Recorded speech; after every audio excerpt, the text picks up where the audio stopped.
Good morning. Welcome to this special City Council meeting for March 23rd, 2021. This meeting is being conducted in accordance with Governor Sisolak's emergency directives. There's limited in-person attendance for this meeting. Public comment may have been submitted via email or voicemail prior to the meeting. We will also have an opportunity for people to call in for public comment during the appropriate periods. Items listed on the agenda may be taken out of order. Two or more agenda items for consideration may be combined, and any item on the agenda may be removed or related discussion may be delayed at any time. With that, I will call the meeting to order, and we will begin with the Pledge of Allegiance. I pledge allegiance to the flag of the United States of America and to the republic for which it stands, one nation, under God, indivisible, with liberty and justice for all.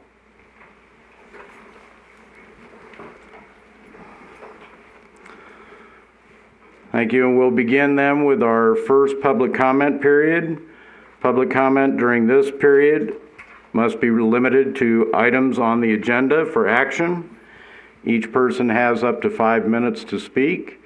And as always, we ask that people be civil and concise in their comments. Anyone wishing to call in, the phone number is 702-589-9629.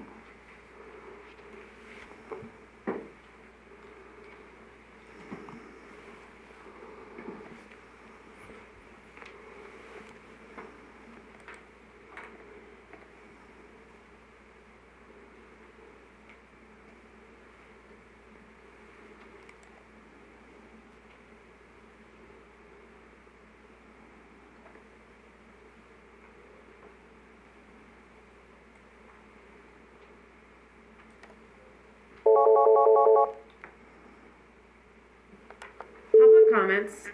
Yes, I have public comment. Go ahead. Yes, good morning, Council. For the record, Fred Volz. After the material performance issues with the previous city manager and city attorney, it is of the utmost importance that the candidates this council advances for final consideration do so based on merit, accomplishments, and their abilities to manage stressful and often conflicting duties. Too often, past Boulder City elected officials selected family, friends, and cronies to fill important positions such as these. That approach hurt our community and wasted finite public funds. For the city manager, the ideal attributes would be a calm manner, the ability to juggle multiple demands and interests with equanimity, and someone who can be a leader without intimidating other city employees and residents. Also vital are demonstrated people and technical skills, successful initiatives the candidates took in former positions, and projects they saw through to completion because they were on the job a sufficient amount of time to do so. Comprehensive municipal finance experience would be a plus to rectify the many accounting, reporting, and accountability issues needing resolution and correction. How fast someone can learn the requirements and nuances of Nevada statutes and regulations, including Dillon's rule, would be a decided advantage in shortening the orientation time of someone from out of state. One of the questions to be asked of the applicants is how economic development can be accomplished in a slow-growth community that has in place multiple boundaries about how and how fast growth can occur.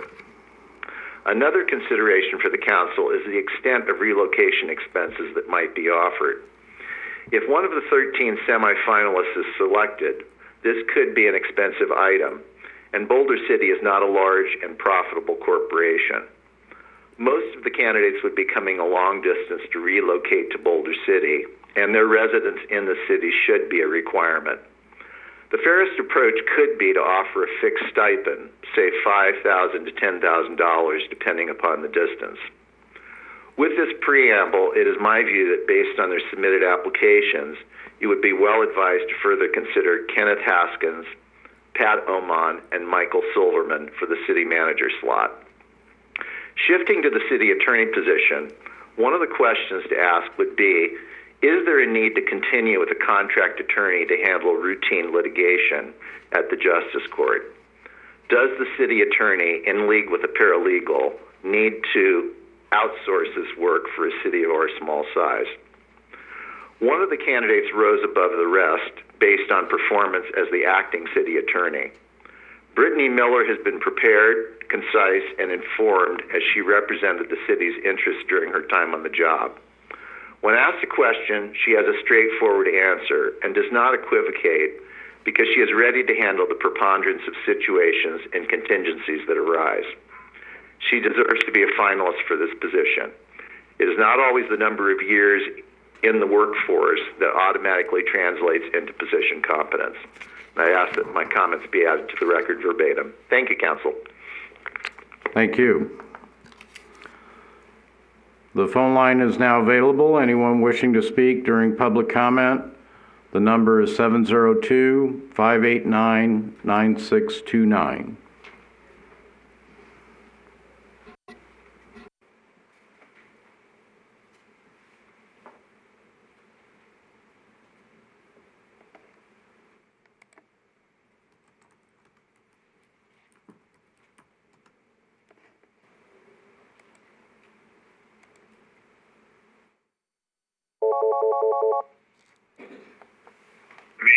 Public comment. 9629. Good morning. This is Ainsworth Hunt. Good morning. Hello? Good morning. Go ahead. Good morning. I'm interested in making a public comment on the selection of candidates for both the city manager and city council. This is Ainsworth Hunt. I'm a Boulder City resident. I have background in Good morning. This is Ainsworth Hunt.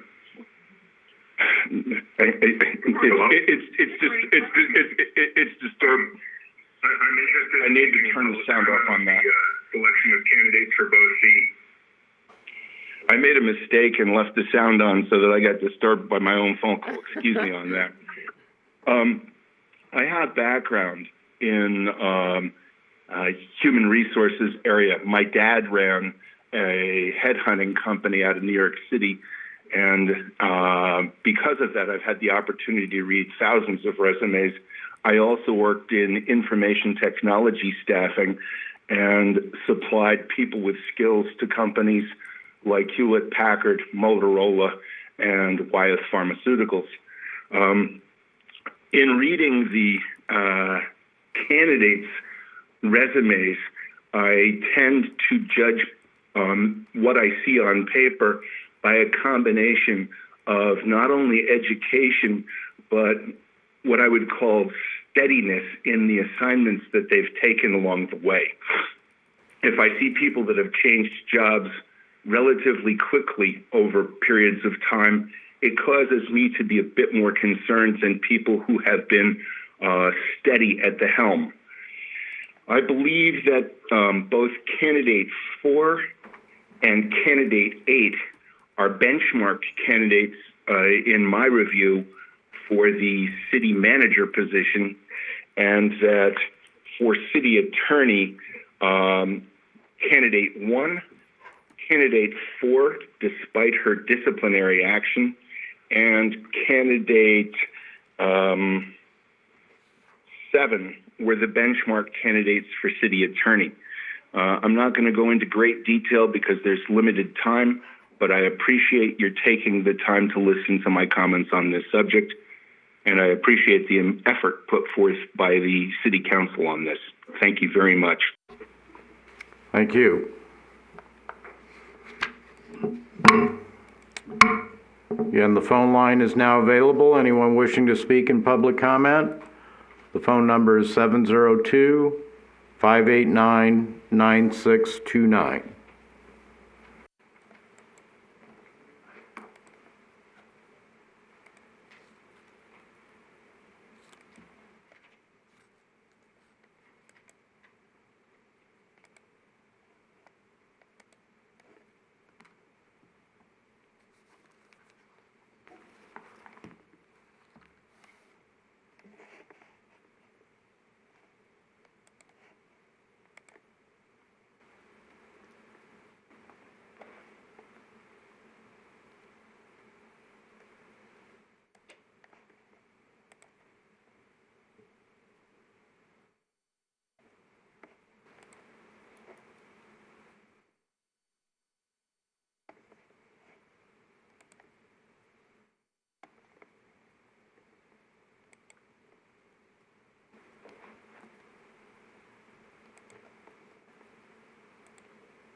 This is the initial public comment period. Anyone wishing to speak may call 702-589-9629.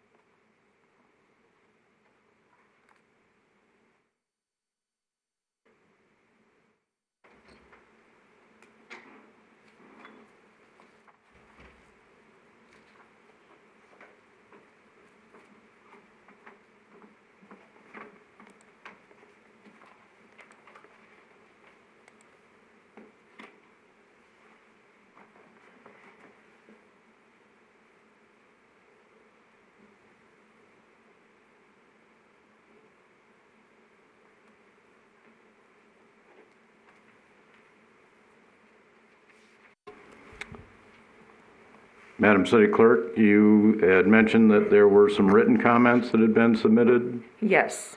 If you would go ahead with that, please. First public comment is regarding appointment of city attorney. Dear Mayor and council members, I write to express my support for Brittany Walker's appointment to the office of city attorney for the city of Boulder City, Nevada. I first met Ms. Walker during the 2013 session of the Nevada legislature when she worked as a policy analyst for the Assembly Majority Leader.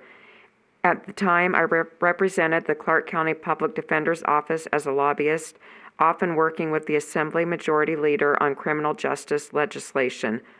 As a result, Ms. Walker and I worked together extensively. I was impressed at her ability to quickly grasp complex policy issues, as well as her willingness to collaborate with all interested parties to reach consensus on sometimes contentious issues. Ultimately, Ms. Walker played a crucial role in helping the Majority Leader pass 9 pieces of legislation in the 2013 session. Since then, I have stayed in touch with Ms. Walker, and I've watched her grow into a successful attorney in the Las Vegas community. As the current chair of the Assembly Judiciary Committee, I have interacted with Ms. Walker when she represented clients at the state legislature. For example, she represented the real estate section of the State Bar of Nevada and helped to pass an omnibus bill that was clarified and simplified various statutes related to real estate. From my perspective, Ms. Walker's problem-solving skill set and level-headed personality uniquely qualifies her to serve as the city attorney for Boulder City. Her passion for policy and public service is unparalleled. I have no doubt she will serve your community well. In addition, she is a kind and compassionate person who will make Boulder City proud. Sincerely, Assemblyman Steve Yeager.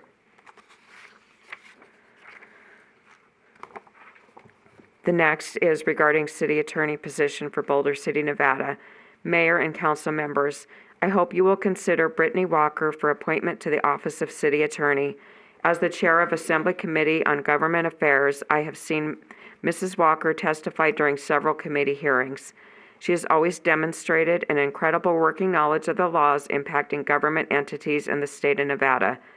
During the 2017 legislative session, Ms. Walker assisted in the passage of Assembly Bill 399, which created Nevada State Infrastructure Bank, a tool to boost infrastructure projects that we are looking at utilizing this session. Mrs. Walker is also committed to public transparency. In 2019, she worked collaboratively with the American Civil Liberties Union, the Nevada Press Association, other local governments, and with my committee on Senate Bill 287, which strengthened access to public records. In her free time, Mrs. Walker takes on pro bono cases and volunteers in the community. After the start of the COVID-19 pandemic, she donated her time and money to the Nevada Hispanic Legislature Caucus Grocery Delivery Program, helping those in need. I have no doubt that Mrs. Walker possesses the heart, knowledge, work ethic, and tenacity necessary to go above and beyond in fulfilling the obligations of city attorney for Boulder City. And this is signed Edgar Flores, Assembly Majority Whip, Assembly Government Affairs Chair. Next is regarding the appointment of city attorney. Dear Mayor McManus and council members Adams, Bridges, Folda, and Hoskins, Brittany Walker is the best candidate for city attorney.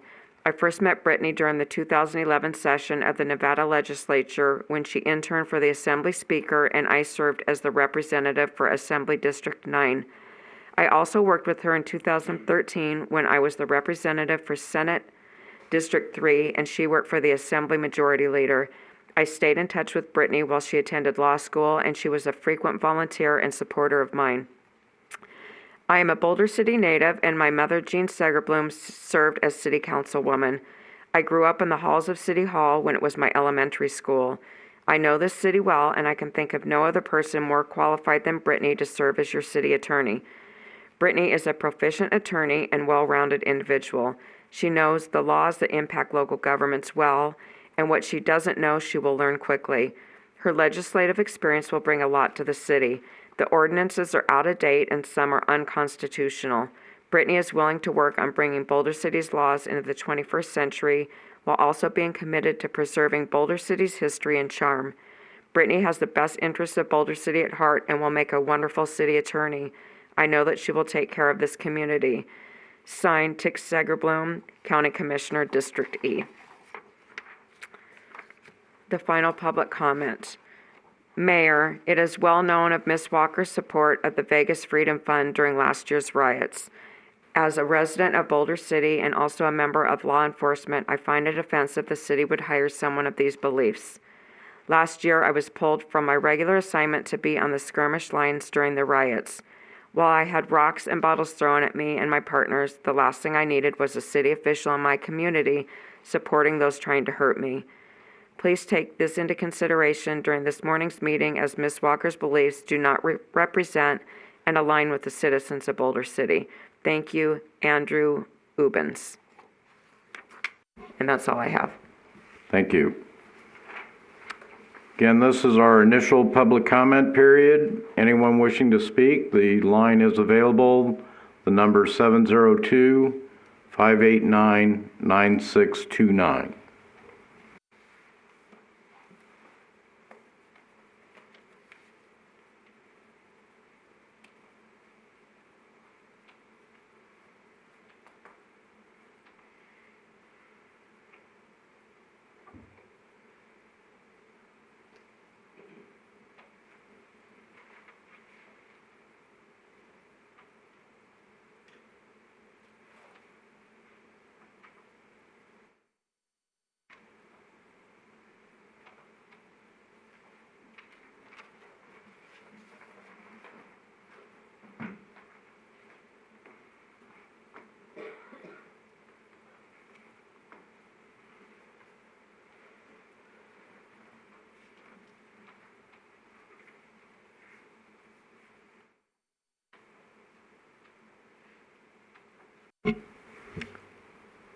Again, this is our initial public comment period. Anyone wishing to speak, the number is 702-589-9629.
All right, hearing no others, we will close the initial public comment period and move to our first item on the agenda. Mr. Mays. Good morning, Mayor, members of City Council. Michael Mays, your Acting City Manager and Community Development Director. So with Agenda Item 1, you have 3 areas for discussion this morning. The first is a conversation with GovHR regarding how the council wants to proceed with the next steps in the selection process for city manager and city attorney. There are different approaches, and certainly having that conversation can help the council in determining next steps in selection of candidates to proceed with. Secondly, will be a presentation by Sarah McKee, Senior Vice President of GovHR, regarding the candidates that are before you this morning for both city manager and city attorney positions. And then the third agenda item is for the council to provide guidance on which candidates to proceed with each position. And so with that, I will turn it over to Sarah McKee. Thank you. Ms. McKee?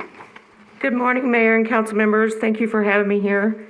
As Mr. Mays pointed out, probably first thing to do is talk about how we would proceed going forward after today's meeting. So when I spoke with him, we talked about several different options that you could have, and that would certainly be up to you. We've done it many different ways with many councils, and we always let you decide how you would like to proceed with that. Obviously, it's your decision to be made. And so a couple of options just to start out with. Obviously, we've had councils that put a committee together, which would be just a fewer of you that would meet with the members.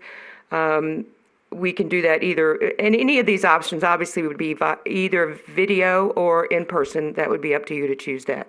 And so we've done where the entire council meets with them and chooses, which candidates would be then named manager and attorney.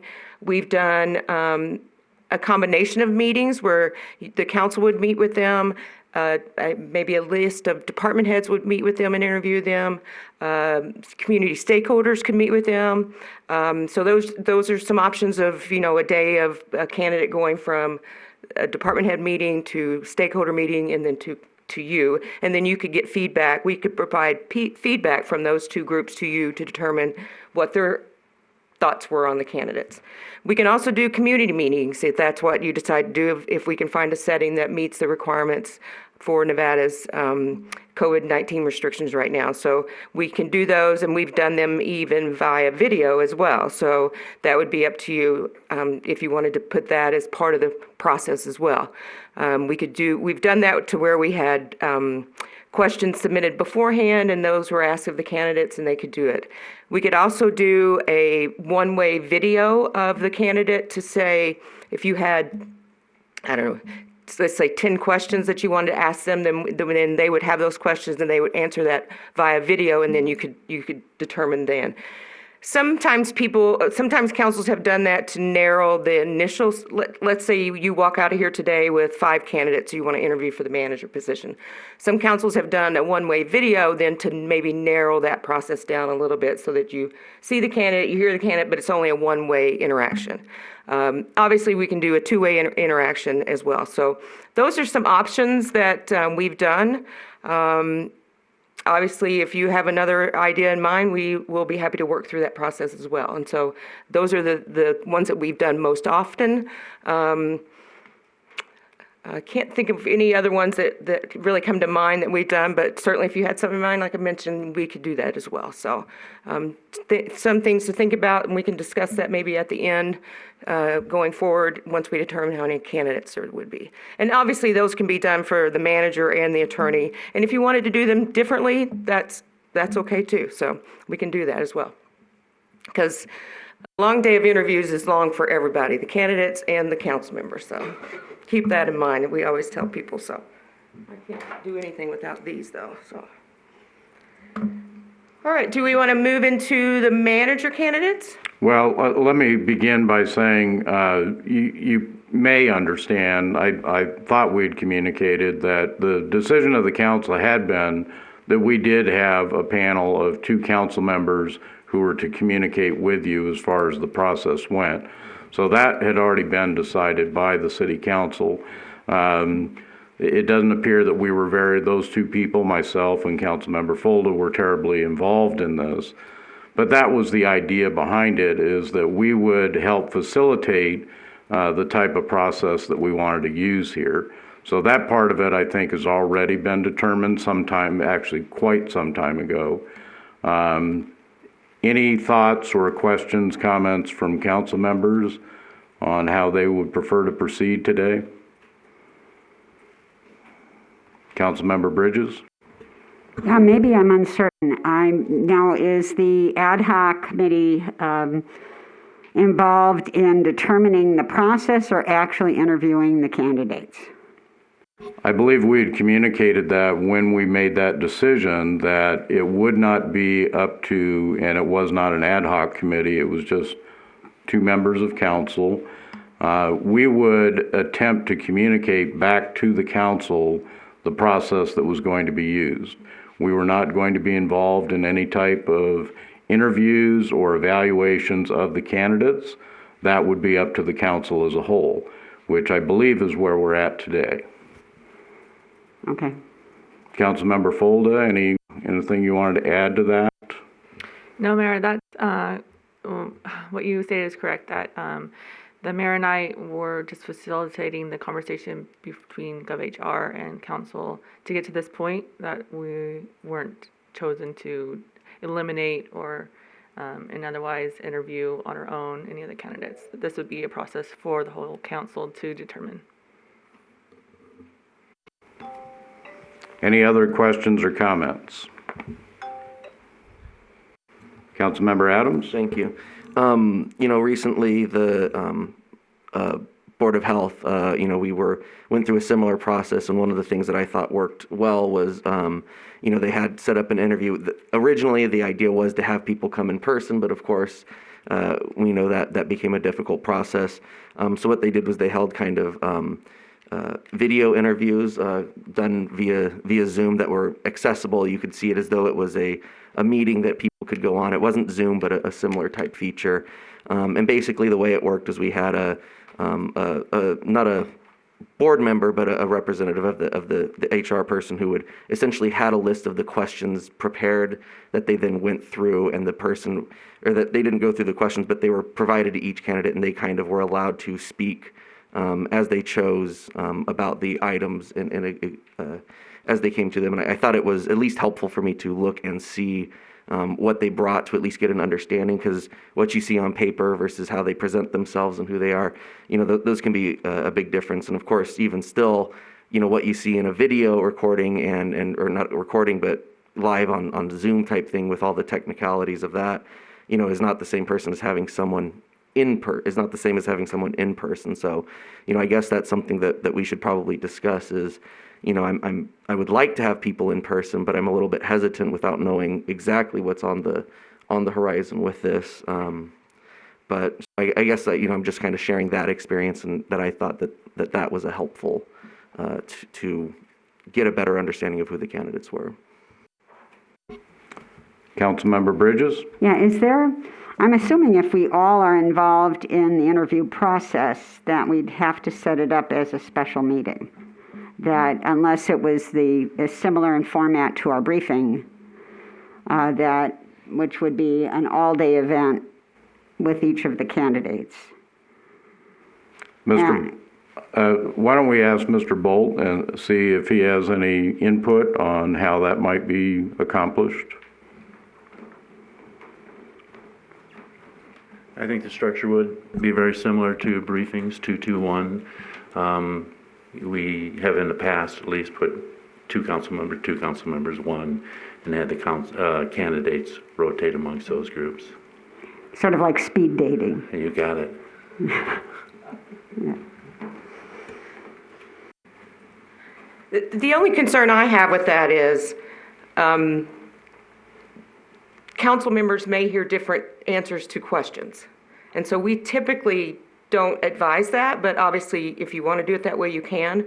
If I've asked the same question of a candidate 3 times, my answer might be different at the end and be, maybe better because I've thought about it a couple of times or something. So that's my only concern with that. What have you seen effective during the time of COVID in terms of remote interviewing? Well, we've done it remotely, via Zoom. That's usually our platform that we use. But and like Councilman Adams said, I mean, video is one thing, in person's another thing. Video's a little bit closer. You can tell, if they have to think about the answers or certain things they're trying to tell you or something like that. But if you don't want to do in person, we would certainly set that up, and we can do it just like this. They would be via your video, and you'd be asking questions of them, just like I did when I interviewed. I've interviewed all the candidates via Zoom and spoken with them, so it would be a similar situation set up that way. Other questions or comments?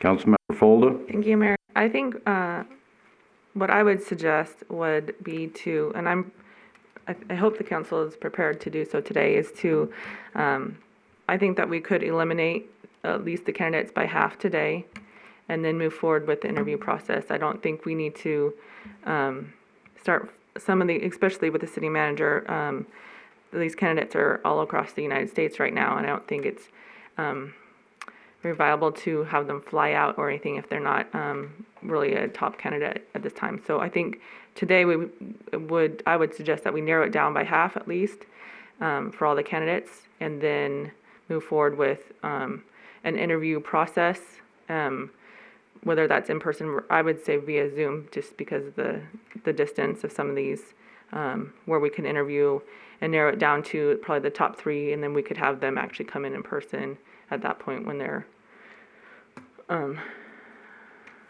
limited to that amount. Thank you. Other questions or comments? Councilmember Adams?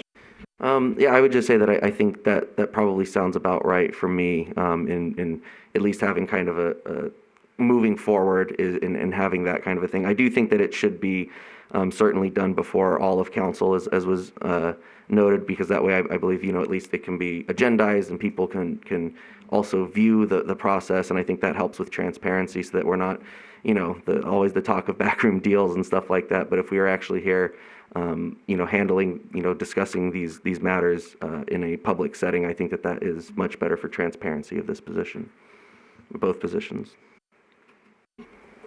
And I would just comment that the last selections for both of these positions were done as Mr. Bolt had described, as well as what Councilmember Folda had said. There was a narrowing process down to a group of candidates, at which time the council members interviewed those folks either one-on-one or two-on-one. And then when we came to the final group of candidates, which I believe was 4 or 5, that was when the individuals were present.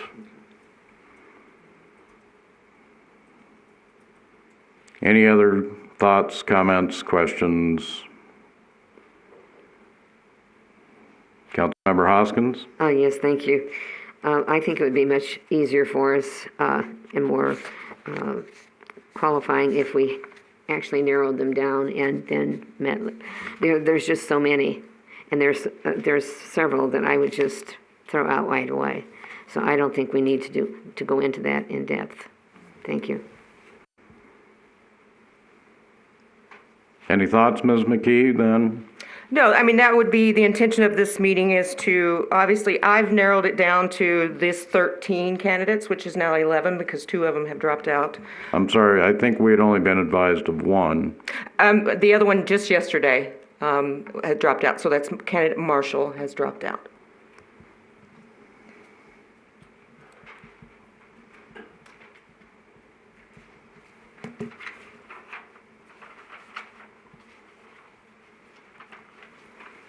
And I would agree with Councilwoman Hoskins, is that is the intent of the meeting today, is to narrow it down. We do typically say, since you had such a large group for the city manager position, we would say hopefully get it to 5 candidates. That would be ideal. What typically happens, not always, but when we narrow it down to 5, you probably have another one drop out of the process. So that gives you 4, which is a good candidate pool to pull from. And so then we could discuss, Do you bring them in? Do you do it via video, and so on and so forth? So. Okay, with that in mind, well, any questions or comments regarding a process like that for today from council members? Councilmember Folda? So I think today, yes, we should all put forth the top 5 that we have, and then we could tally those to how many of the, how many tallies they get from each of the 5 members. The top 5 would move forward. Thank you. Any other questions or comments? Any objections to that process?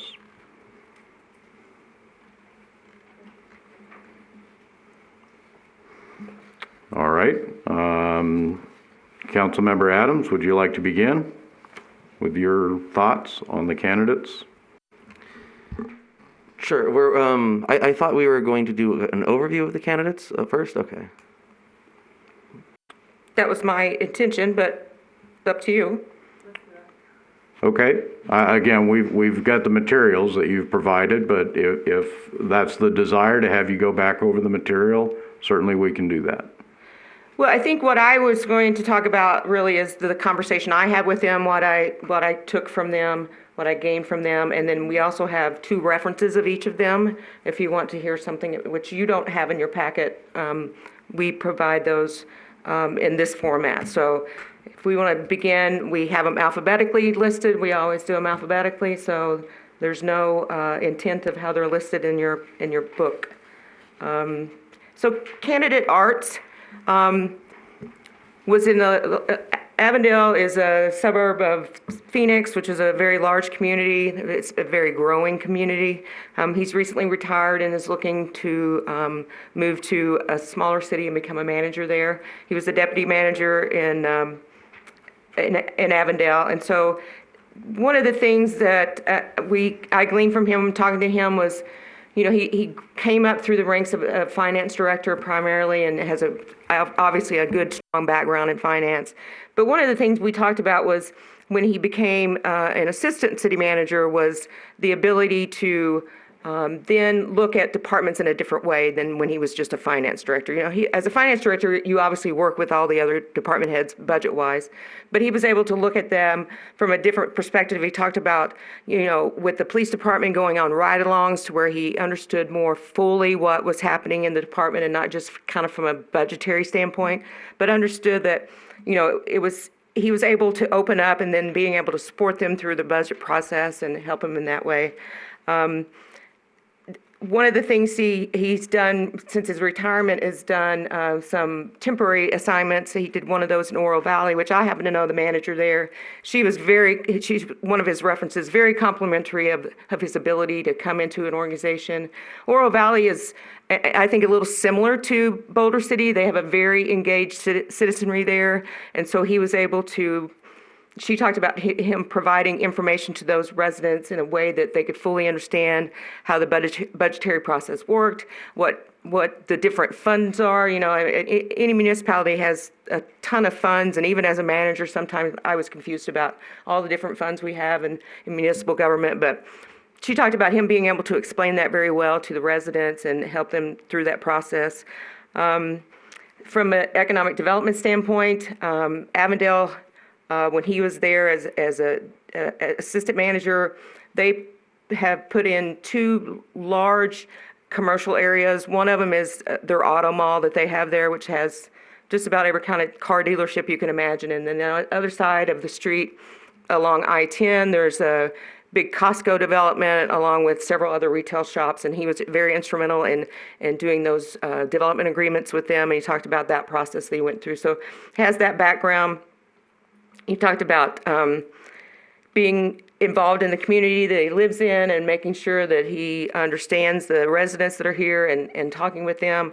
Talked about being able to work with the department heads to make strong recommendations to the council, working through all that process for whatever it is that they're going to be recommending to council, and being able to come with recommendations, options, and things like that. So I considered him a very strong candidate for the position. He's obviously a very thorough background, very strong financial background, and a lot of good work in economic development.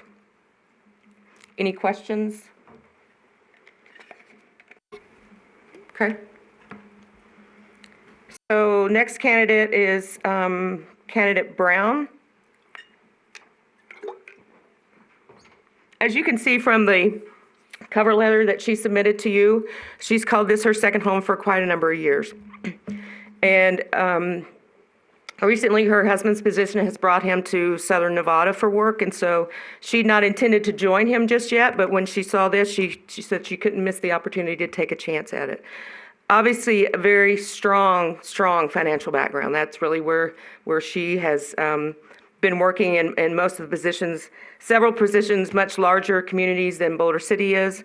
But as she mentioned, she fell in love with this town many years ago and has been coming here ever since.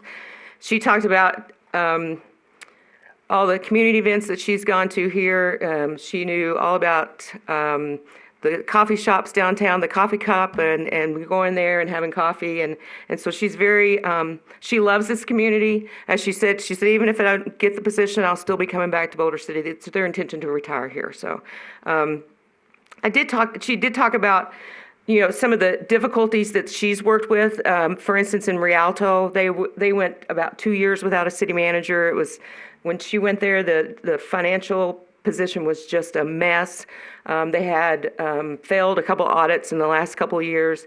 And then actually one of her references, the city manager that did eventually land there, talked about how she was able to really turn that financial situation around, work through the process, even to the extent that they ended up getting a GFOA, which is the accounting award for best financial situations in municipalities. And so I think somebody that's able to walk into a community like that and completely change how they're doing budgeting. She talked about even some of the other department heads that were complimentary of her. Another one of her references was the fire chief, who happened to be an acting manager there when they were kind of going through their turmoil. But he talked about how she was able to even turn the people within the finance department around to be good stewards of the community, and the customer service just completely changed what they were doing, whether that's internal or external. And so I think from that perspective, it shows her ability to walk into an organization and notice if there needs to be a change. Obviously, there doesn't have to be a change, but she talked about also they'd done some innovative things that she happened to get involved in for some development agreements in their downtown area. They talked about, as most downtowns, when you have a big event, you just don't have enough parking. And so what they would do is they would go to some of the businesses, if they were having a weekend event, so companies that had parking garages as part of their company, to be able to lease them out for the residents to be able to park there. And so it made a big difference in people being able to park, because a lot of times they would shut their gates and not allow people in on the weekends. And so I thought that was a pretty innovative idea for her to be able to go and do that. Talked about, being very active in the community. She talked about it being as just very natural, that her entire family goes to events, whether it's where she is or whether it's here in Boulder when they're visiting in Boulder City. And so from that perspective, I think just a very strong background in different organizations, and just knew all about the downtown here, and just has fallen in love with Boulder City. And so I think from that perspective, she's obviously bought into the community already, and does have a very strong financial background. Questions?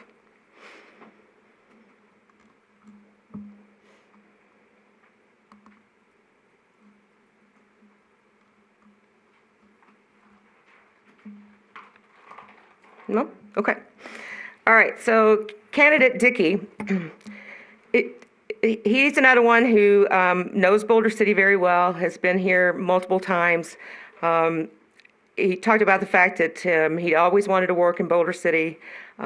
He's out on the East Coast now in a very small community.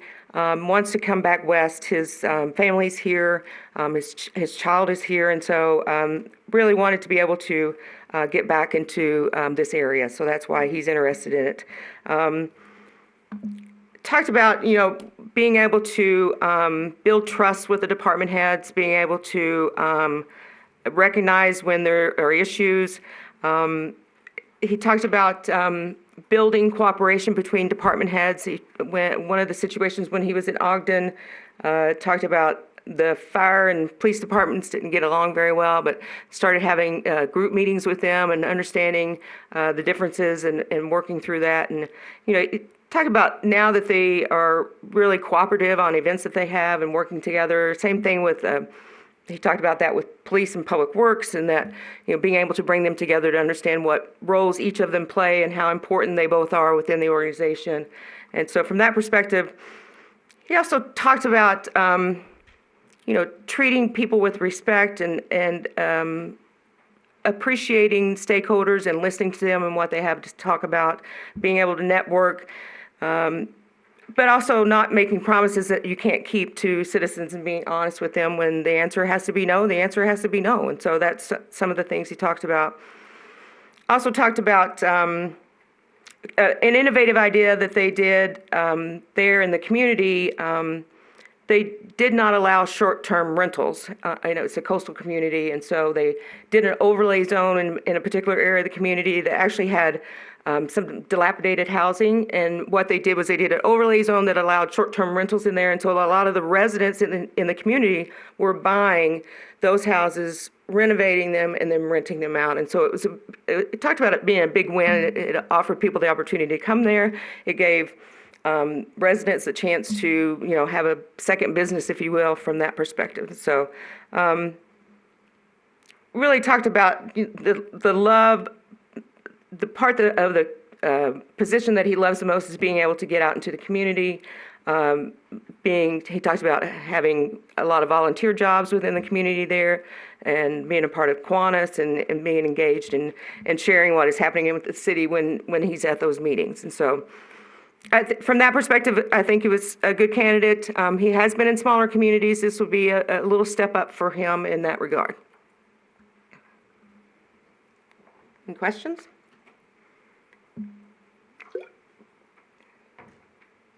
Okay. Candidate Haskins, I'm going to say this from the beginning. I don't know that you can afford him, in all honesty. He's asking about $180,000, which is $30,000 above what you're willing to pay. And so I don't think that, although he's a very strong candidate, a very good candidate, unless you're willing to, up that ante, he's not going to be coming here. So we can talk about him if you want to, or we can move over. Because he stated to me that if it doesn't get closer to the 180 mark. Go ahead and please describe him. Okay. So, he's been in that area for a very long time, grew up in that area around Texarkana. Both of his parents have recently passed away, and so he wants to move and explore other areas. And so he talked about, the community and what he had looked at. He had done a tremendous amount of research on it, even though he said he'd only been through here like one time going to Vegas. But talked about how his skill set would match with this community. Talked about looking at the relationship and being very transparent with the community. Talked about building relationships and coming when you come into the organization, being able to look at the vision of the council and to articulate that to the residents. In the community he's in, it's an aging community as well. They're not getting a lot of new people moving into it. So they want to be able to look at those and see where they can be of assistance to that skill set for the community. Talked about being able to champion his department heads when it's their ideas that are coming before council. He even talked about 65% of the things that happen are not the result of me; it's a result of department heads or other employees in the organization. Talked about really stressing citizen engagement as part of the process. We talked about him going through his strategic plan and how he involved a lot of different stakeholders and residents within that process. And so from that perspective, they've built a huge water park there that at first wasn't seen as being a very big success, but now is one of the largest moneymakers in the community is that water park. And so from that perspective, his background is economic development, so that's his strong pursuit in that. And so with that, they built that with a public-private partnership and being able to use various funds for that. Also, they've recently purchased several acres and are working with the state on trying to attract, Alabama, Arkansas, and that area, there's a lot of car producing parts and industry, and so that's what they're trying to look at doing that. So building a new industrial park in that way. The same way with them. The unique thing with Texarkana is there's Texarkana, Arkansas, and there's Texarkana, Texas. And so they have a lot of, I shouldn't say a lot, they have a few shared responsibilities. So they have those intergovernmental relationships that are very strong, and he has to work through those as well. So again, I think he's, an excellent candidate. I just don't think from a money perspective it's going to work.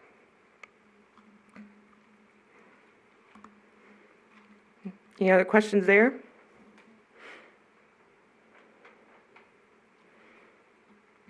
So next one is candidate Hill. Candidate Hill has a background here. His father grew up here. His grandparents are actually buried here in Boulder City. So that's kind of his connection to the community. Talked about, being able to get to know the department heads when he came on board. His background, obviously, finance, and so that's his strong pursuit in being able to understand, how the city works financially and looking at that perspective, looking at the things that council has set forth for issues that they want to deal with. Talked about, treating everybody the same within the organization, being consistent. Also talked about understanding things in a basic language. A lot of times, engineers or financial people sometimes talk in numbers, and that it's hard for the residents to understand, and being able to do that. Talked about then when he was in Nogales, they did several CIP projects. They did, big playgrounds, and along with other buildings and stuff, but making sure that the community had the things that mattered for quality of life, things like parks and nature and walks and trails and things like that. And so I also talked about, from a perspective of a downtown that is historic like yours, and being able to keep that nostalgic there, and being able to offer programs that still attract people to come into the area and open up businesses in small towns like that. I talked about going through the process of implementing a new accounting system within their treasurer's department, and talking about it being very complicated, and working with the department heads through that perspective. So being able to understand where their point of view was on how it affects them, and what that new accounting system would provide them for reporting and things like that. So from obviously strong financial background, I think the issue with me and him was, I don't know that he's ready to take this step to be a city manager. He's always been a finance person, and so that I had a little concern there.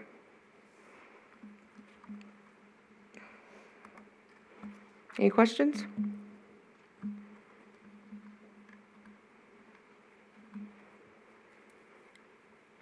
Okay. Candidate Lavak. I had to say that a couple of times to make sure I said it right. He did have a little short stint in Oregon, as you see, as a city manager, and we talked about that. And so when they hired him, they talked about really wanting to make a lot of changes and do different things. And so, he went there with that intention. He started digging within the budget and saw that a lot of their special funds were not being done per state statute, and so he wanted to change those, and they didn't want to, and so he said goodbye and went back. So that's why the short stint in Oregon was there. So obviously a lot of the stuff that he's done is within the court system. Currently, he's going through a big process of building a new courthouse for them in their downtown area. For him, it was a major undertaking. The court system, actually the city was a tenant within their building, and then they had run out of space.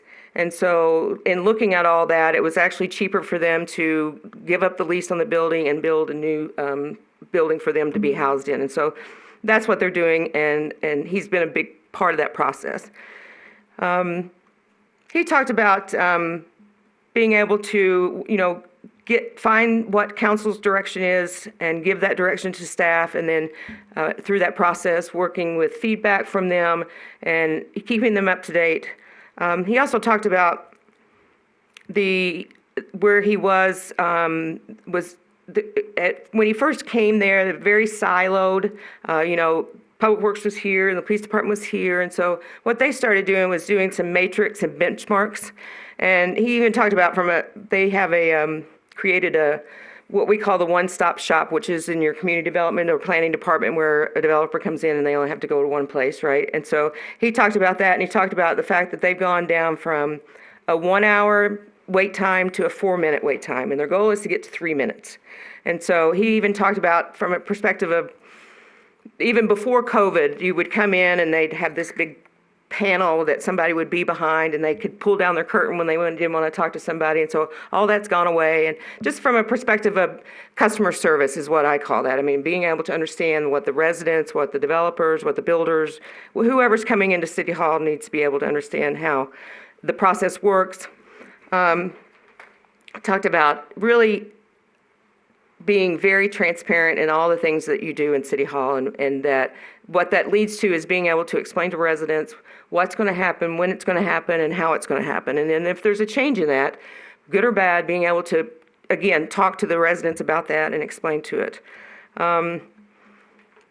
Talked about also when he was with the tribe, they had a historic church in the downtown that was not being used, and they needed some room for office space for City Hall. And so he talked about taking that church, and they were able to get a designer, an architect that was able to go into it and redesign it and keep it historical, but yet have it for buildings, and did it on a very tight budget, and talked about, working through the process of the historical preservation on the outside of it, and now it's listed on the historic register.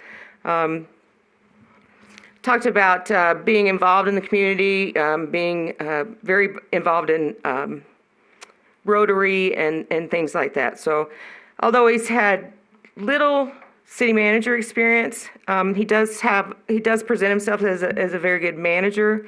I think my concern was that he talked about he only works for another 5 to 10 years, and so that could be, if that is in your thought process, then just leave that out there. So, questions there?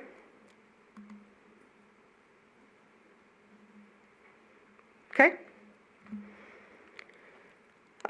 So we skipped over Marshall and Montgomery because they've withdrawn. Candidate Nuremberg, in a small community near Durango, struggling financially, but I think one of the things he's been able to do is work with his council to kind of set a vision of where they want to go, get through different things that's on their agenda within their budget. And I think that's where maybe a little bit of his strength is being able to work through a tight budget and still meet the vision of what the council's wanted to do. And so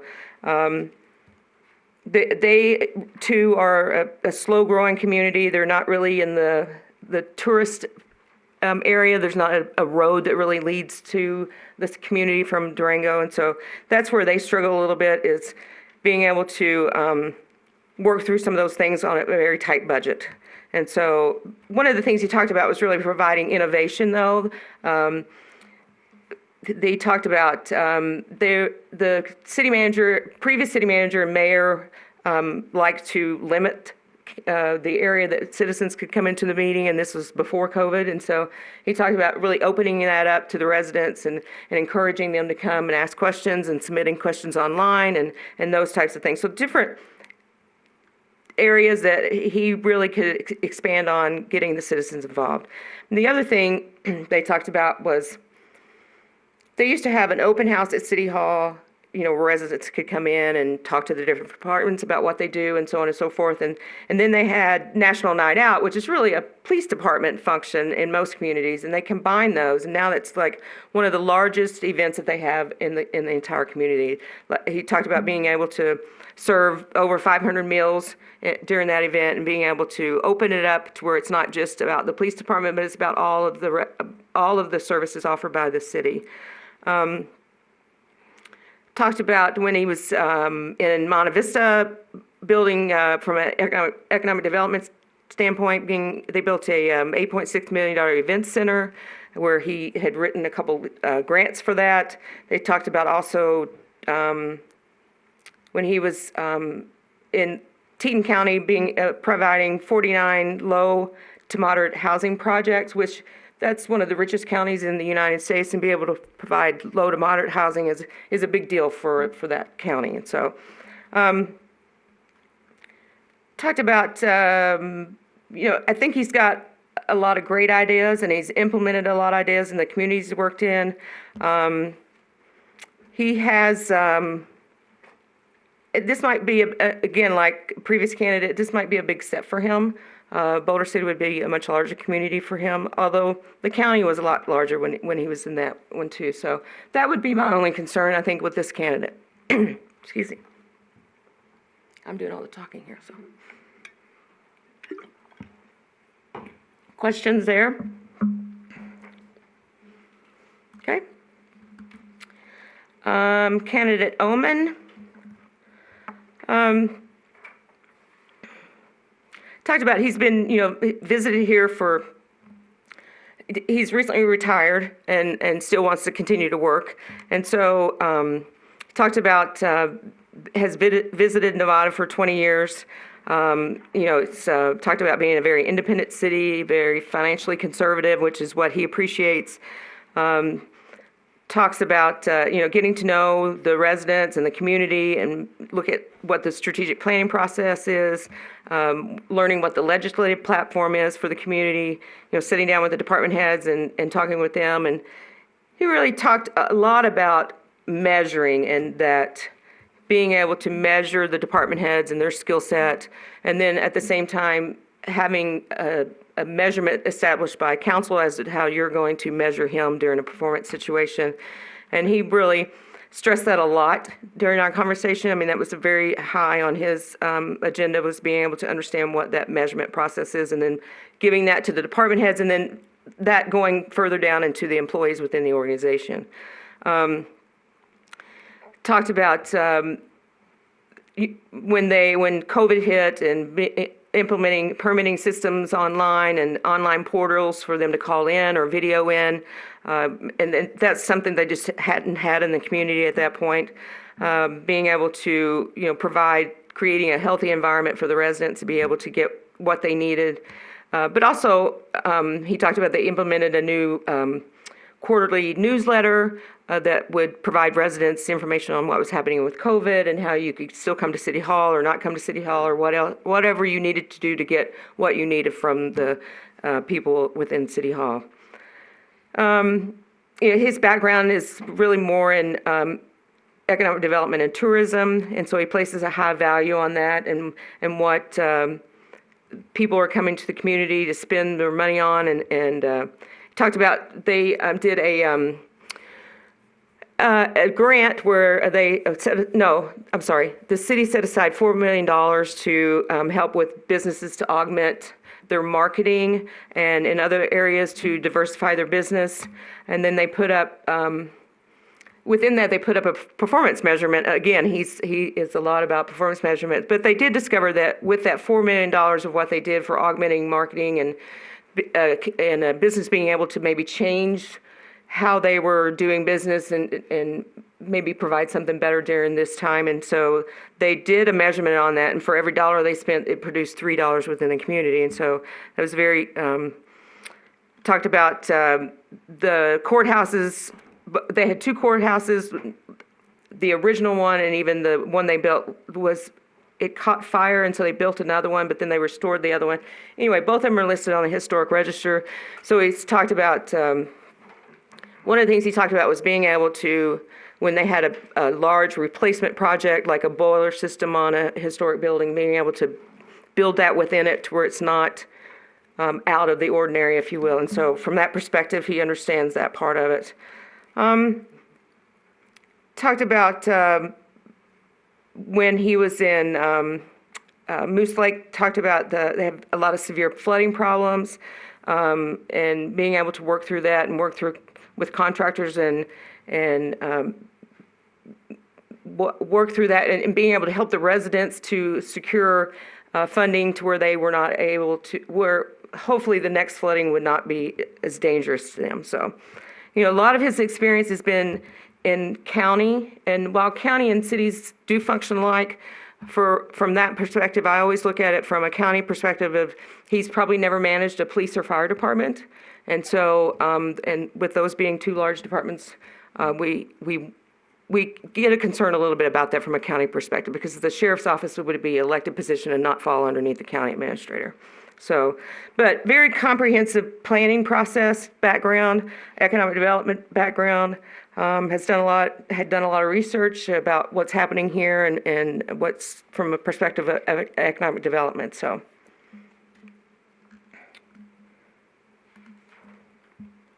Questions?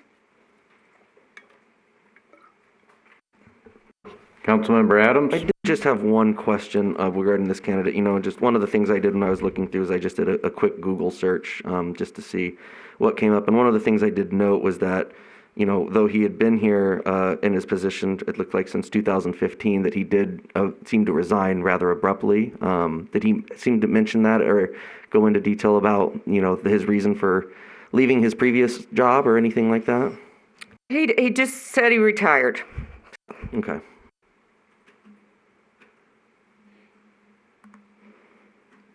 Okay. Candidate Reese. So,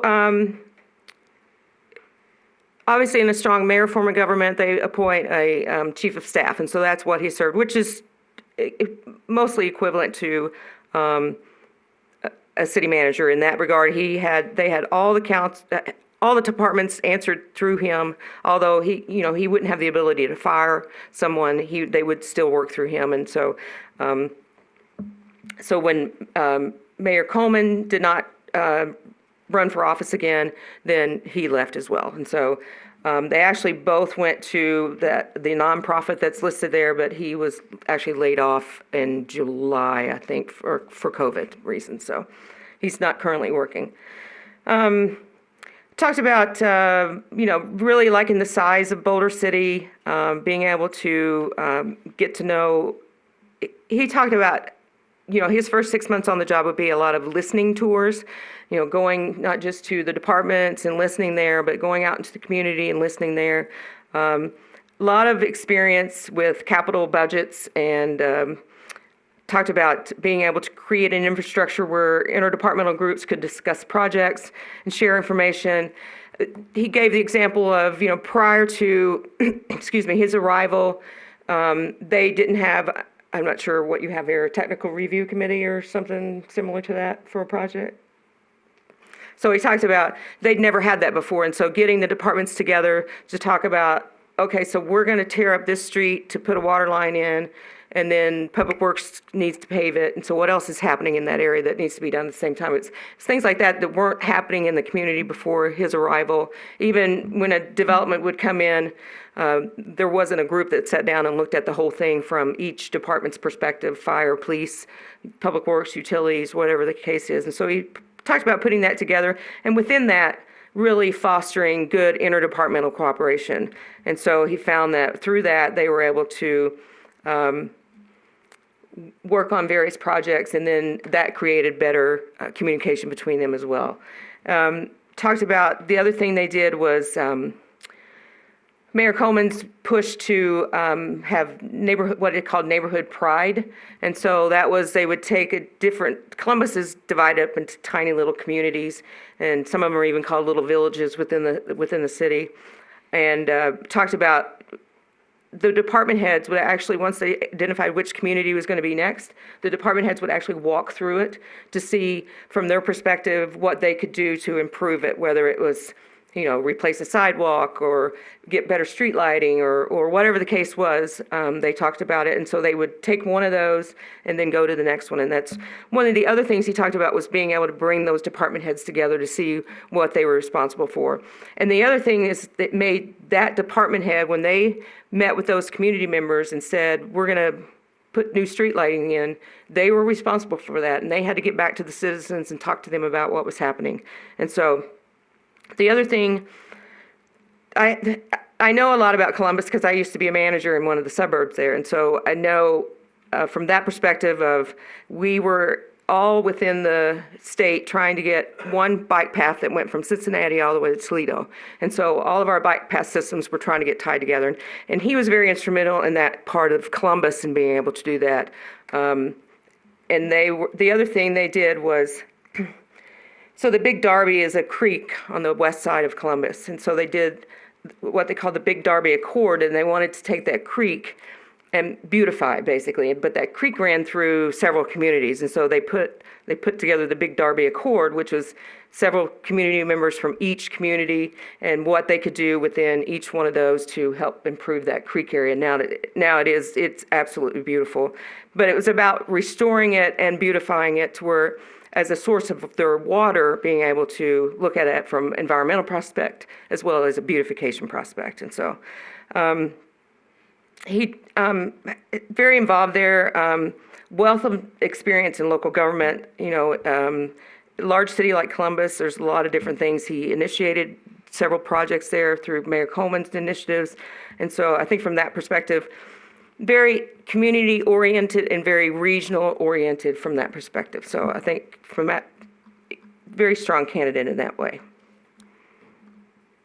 Questions? He had listed the salary position as negotiable. Did you get any sense from him as to whether the salary range that the council has determined would be acceptable for him? My understanding, yes. Mayor, I ask every single candidate the question at the very end. We ask a couple of standard questions at the end, and one of those was the salary range listed is, what was it, 130, 155, I think. Is that okay? And the answer was yes. Thank you. All right. Candidate Silverman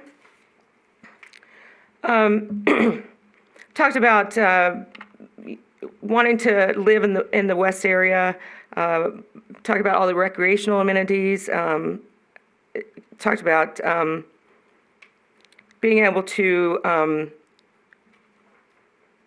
create ideas. That his community was devastated after Katrina, and so working with all the public safety, finding one of the things he did after that was they created a central location. A lot of things happen after disasters for a community, and that's really where he was, being able to find a central location that would be a shelter, serve as a resource for the community. Talking about trying to keep younger people involved. It talked about through his Parks and Rec program, they were improving some of the programs that they offer for youth, but also adult programs as well, because that keeps, if the adults are involved, a lot of times the children are involved in the community. So he talked about that. Talked about working with the chamber. They have a redevelopment authority there that he's very active in. The other thing that they've done in that community is created they built a $14 million sports complex, and it was designed to, and the other thing they did was they found a piece of property that was just 2 blocks from the downtown area. And so when people travel there for sports events, you know, that have traveling baseball teams and soccer teams and things like that, then it encourages them to go into the downtown area to spend their dollars while they're in town. And so their downtown is currently growing, if you will. The one thing they did was made a big push for property owners down there to be able to add residential units. So when he came to town, there was 0 residential units, and now there's, he said, close to 60 of them downtown. So that, again, that encourages people to spend their money in their downtown areas. And so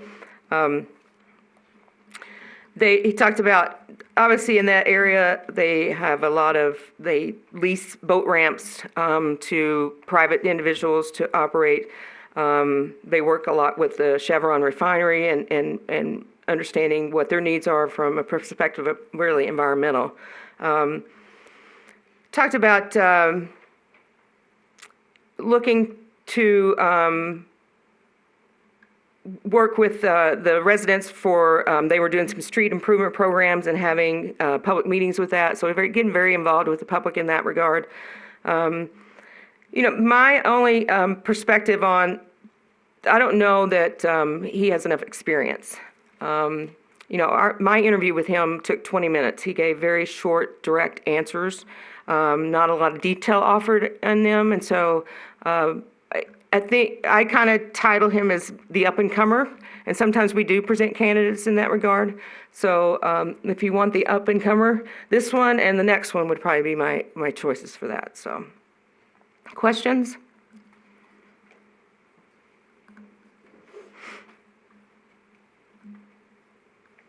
Okay. So candidate Tedder talked about being able to, they have a historic downtown area there. His role as an assistant is to handle economic development, the municipal court system, and the public information office.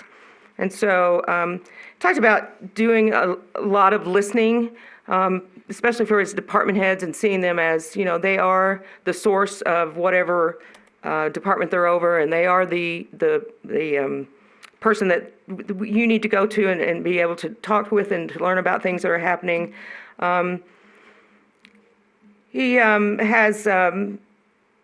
He talked about their parks and their public works had always had trouble working together, and it's come down, he said, you know, it really came down to communication and being able to work through that situation with them. And now they have very good agreements between them for things such as who's going to do snow removal in certain areas and who's going to do leaf removal in certain areas. And so from that regard, I think he's being able to sit down and work through those processes. He's very strong background in IT.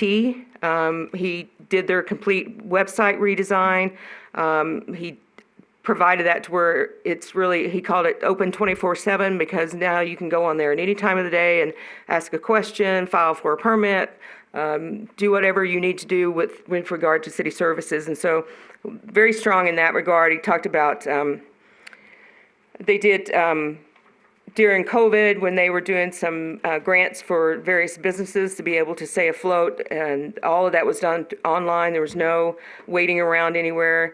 The other thing he talked about, because he's over the court system as well, there is, you know, it used to be when it was court day, then they would have, say, code enforcement issues, and then they have minor traffic issues. And so you had police officers or code enforcement people just standing around. And so they created an agenda to where they do all the code enforcement things at one time, so those people can go back to work, and then they do the traffic enforcement ones. And so, but he also talked about, you know, being, again, he's strong background in IT, and so being very aware of what's happening on social media, but using it well. You can be very transparent through that to explain things about what's happening, and people can follow it on Twitter or Instagram or whichever the case may be. And so he uses that process very importantly through the community. Another thing he talked about was, because he's over economic development, they just did a process where they did new wayfinding signs in their downtown area. They've done a lot of They've got a big tourism, the Lewis and Clark Trail goes through there, so they've got a big tourism, they call it tourism kiosk, where right at the head of the trail, you can go there and look for information about the community and places to eat and things like that. So also talked about they just partnered with the county to build a $5 million, or actually a $10 million, they each put in 5, for a business and technology park there. It was a big priority for both the city council and the county, and so what they're doing is putting in all the infrastructure work for it, and they've already acquired a couple of businesses there. So obviously Leavenworth has a very historic downtown, and he's worked a lot through that. Talked about they restored their railroad depot to be a community center in the downtown area. They've just worked with a developer. They restored a former Catholic high school that's now a boutique hotel in the downtown area. So also they've just released an RFP for a former Carnegie Library to see what developers would want to do with that. So a lot of experience from a historic perspective in that way. Again, I think this candidate, obviously a strong background in economic development and historic preservation. He's ready to take on this role as a manager. He does have good experience at it. He's done a ton of research about Boulder City. He knew a lot of things about the community. And so I think the other thing I will say is, as a former city manager, his city manager is known to be one of the best mentors in our organization. And so I think working under him would give him the ability to take on this role. Questions? Any questions for Ms. McKee?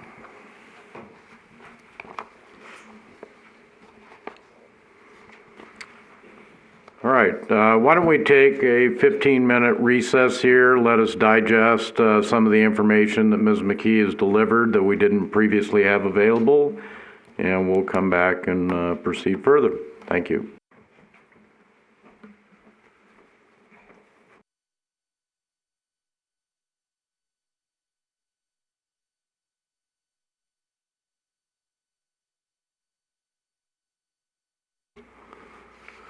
Thank you. We will go ahead and call the meeting back to order. Any questions or comments that people may have had occur to them during the break?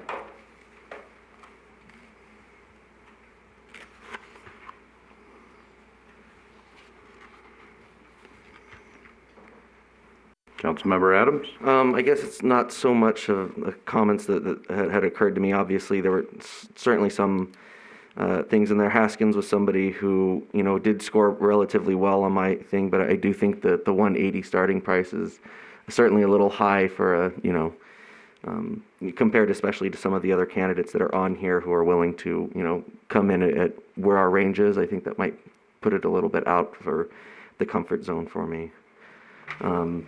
I guess as far as, what was really difficult about this is a lot of, a lot of people have experience, where, and this is, a need or a desire for many communities out there is, development as a solution to a lot of the issues that they're finding. And so I don't want to immediately, it might be a notch on their belt for someone somewhere. It might be for here a bad mark or something. But so I did want to be careful not to put too much weight into that, but it is definitely something that I paid attention to when they mentioned things like, distribution centers or other things of that nature as solutions to issues, because that's certainly not a direction that Boulder City necessarily wants to head down. And so sometimes it can be hard to, I guess what's the phrase, teach an old dog new tricks, right?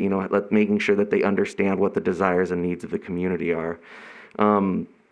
As far as my top candidates, I have 4 here listed in different areas in which I'm most interested in pursuing.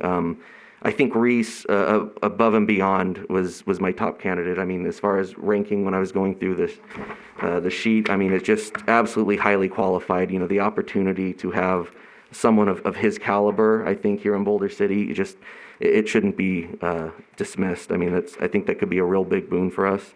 On the opposite side, as somebody who came from a small town, I thought Nuremberg stood out to me. I mean, certainly it would be a step up in management responsibilities, but he's had to wear many hats, and he does have a familiarity with small towns, both their economic and cultural needs, I think, is pretty obvious. And, you know, his experiences did seem pretty well aligned and suited for Boulder City. So that was something that stood out for me on the opposite end of someone who had been, you know, at a very big city at a very high level, and then someone who is familiar with small town communities. Another person who ranked highly was Omen. But, you know, I did have some reservations. Like I said, I did note that there seemed to be an abrupt resignation after, you know, a number of years of experience. So that does give me some concerns. I did also note that there does seem to be a legal matter with the Band of Ojibwe and that county right now that is ongoing. You know, nothing had mentioned him, but, you know, these are things that do stick in my mind. But like I said, certainly qualified. And then the other one that I thought might be a good, as far as the upstart or the go-getter, if you will, as it was described, was Tedder. He seemed to have, I thought, good quality of experience. Again, this would be a step up, but it seemed to be someone who you know, could innovate a little bit. I thought the understanding of IT certainly appealed to me, because I always think that that's an area in which we can improve here in Boulder City. So those were the top four that I had. I know there had been mention of five, but, you know, it starts to get down, especially with the sheets and ranking and all that sort of stuff, where you start to really split hairs. And those were the four that stood out to me as ones that I would be interested in moving forward. You know, as always, I'm interested to hear what other members think of different candidates, and you know, just trying to move this process forward. But those are the four that stood out to me, with Reese being at the top of that list. Thank you. Councilmember Bridges? Thank you. It's interesting, I have positive and negatives. One of the things I was looking at was the ND column in the on the evaluation forms. I guess my experience is, if you're applying for a position, you might want to research the community and address how your current experience, even tangentially, is connected to the job you're applying to. And some of them I went, you know, they sort of have more of a generic approach. And I also looked at things like for arts. You know, I thought he has 5 years as assistant city manager, CPA, and so on. However, he was passed over for a city manager position, asked to resign, and did not. And then is older and already retired. And my concern is bringing in somebody who's already retired, along the lines of the person who said, maybe I'll work 5 to 10 more years. That, you know, to get up and running in this community and to develop the relationships and so on. I'd like to know somebody's going to be around for a while, have the eagerness to do that. Brown, I was concerned, her only, I believe Jessica Brown, she's only background is in finance and not policy. So there were a lot of NDs in that one. Dickey, I did think highly of, has been a city manager, family in St. George, and for someone to say they've been waiting for this position, they've been keeping their eye out. Also has a master's in public administration, and I think, to me, that's a high point. That says this is something I've been working towards. Again, Haskin, my concern is having that level of salary. That, yeah, you have somebody with a lot of experience, and then again, not mentioning anything about historic or energy or growth ordinance, that kind of. I'm not going to go into the reason why I don't really support Hill or Hlavik. Neverberg, I'm not sure how to pronounce it. Nuremberg. Yeah, very small town experience. However, kind of yes and no, may work out. Oman, I have issue with Oman and Reese. A couple of these stories don't sound like they're either employed now or they've resigned or they were let go. It seems like there's some iffy story there. It's not like I've been working at the same place for 5 or 6 years and I'm looking for an opportunity to change. I kind of like the up-and-comers, too. I think to have somebody who's that motivated for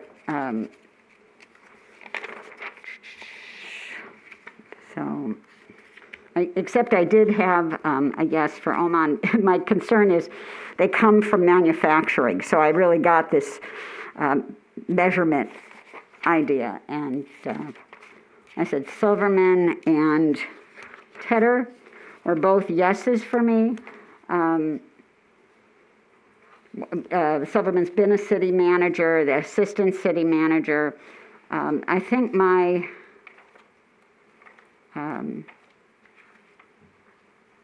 and then again with the master's in public administration. So those are both my yeses. So that's.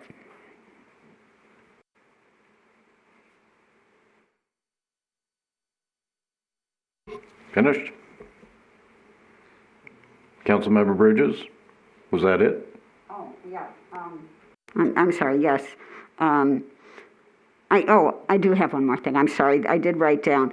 My concern about Reese, besides the fact that they were recently laid off, he talked about what the mayor did, not what his accomplishments were, but what the mayor did, which is great, but I'm not sure that is specifically the role of a city manager. So that's it. Thank you. Thank you. Councilmember Hoskin? Yes, thank you. Well, I'll start off with my main pick is Reese.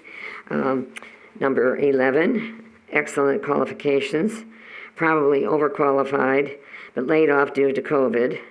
Excellent things that he's lacking in solar energy, but that's to be expected in Ohio. He attended the Harvard University John F. Kennedy School of Government, and I know that to be a very good school. So he would be my main pick.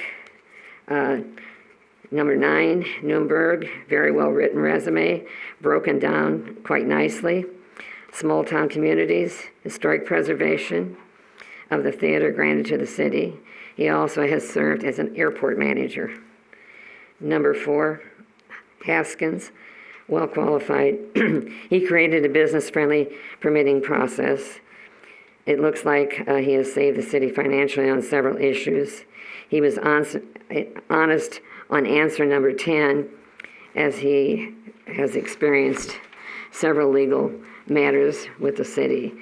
The town he is in is city manager, and he is about twice the size of Boulder City, but the finances seem to be close to ours. I thought he had a good resume and a good cover letter. Number 6, Dana Halvick, licensed attorney. I was impressed by the ethics and the integrity statements in the cover letter and attention to details. Also, specifically cited passion for transparency in addition to education. Attended the senior executive in state and local government program at the Harvard University, same as Reese. Several community involvement programs are listed. And those are my choices. Thank you. Thank you. Councilmember Folda? Thank you, Mayor. So I'll go through the candidates that I thought stood out to me. Candidate number 1, Arts, had, so let me back up. For what I was looking for in candidates were people that were suited to experience in what they've dealt with in their previous experience and how they would fit in with the requirements a Boulder City manager, but also how they would fit in the community and what the community's history and goals are. So with that in mind. So candidate number 1, Arts. I felt that he had implemented some improvements, had some financial background. So that was a candidate. Candidate number 2, Jessica Brown. I felt that she would fit in well with the community, as she's already knows a lot about it. Also has a finance background, not as much as a manager position, but she has been over in a manager position within finance. Candidate 3, Edward Dickey. I felt that he was very strong with fitting in with the community and has experience with similar communities that had similar issues. He had also had contained a high level of service in his community during the fiscal crisis of the recession, which I thought was impressive. Candidate 4, also, I think it was a candidate in my asking, but I think the asking salary was a little bit high for this position. So then candidate 5, Candidate Hill, also had a finance background with management positions. His knowledge of the budget and HR and development of performances stood out to me. Candidate number 9, Newberg. This candidate I had marked highly, and after the comments today, it went even higher. He implemented a lot of things that I think would be beneficial to here in Boulder City. Worked through, similar political issues that we sometimes experience. The area that he's in, I'm familiar with. It's not a very on the main route kind of a town, and so working through a lot of those budget issues that he's done was impressive to me. And then for the last group, I felt that candidate 13, Taylor Tedder, would be one of those, if we were looking for more of an up-and-cominger, would be the one that stood out to me as someone who would be more willing to listen and to learn, if we're looking for someone who's might not have a ton of experience, but yet is willing to look for new options and not really set in their ways.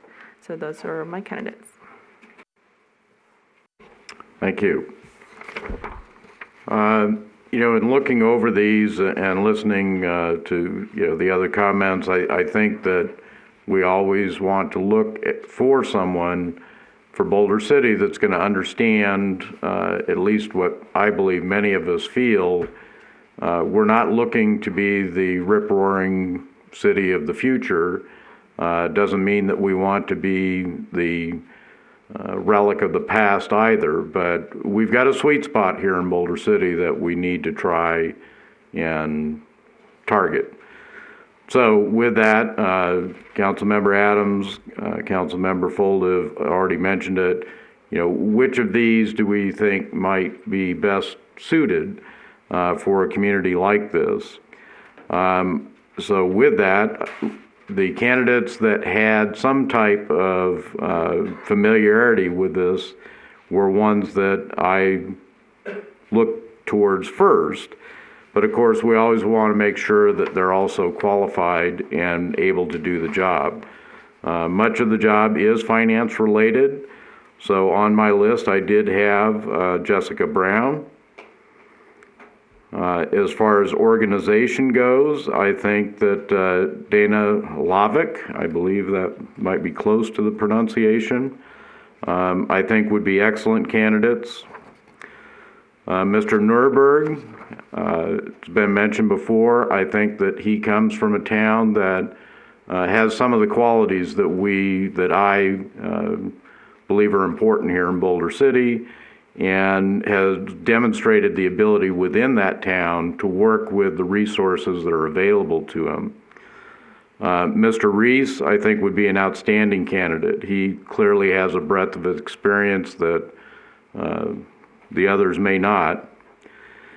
And then Mr. Tedder from Leavenworth, Kansas, again, I think is a candidate who has learned how to, or demonstrated the ability to work with what he has within that community and make the best out of that. So those would be my suggestions.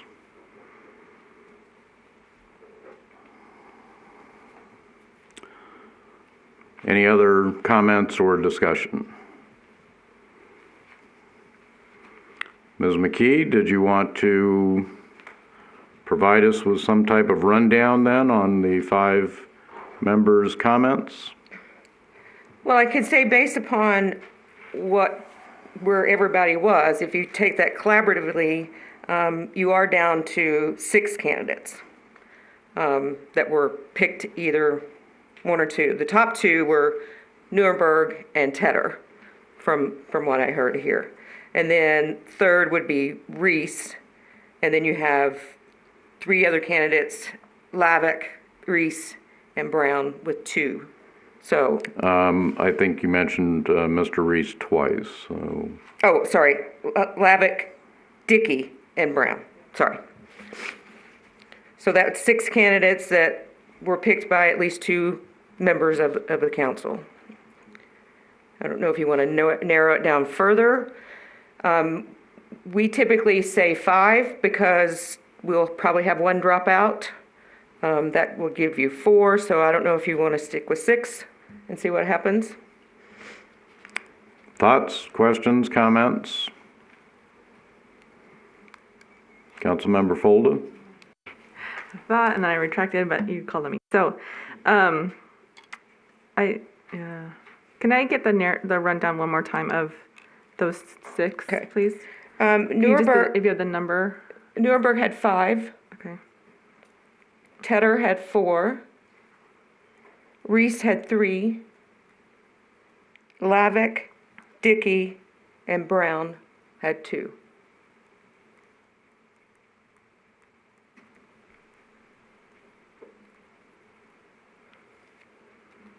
Okay.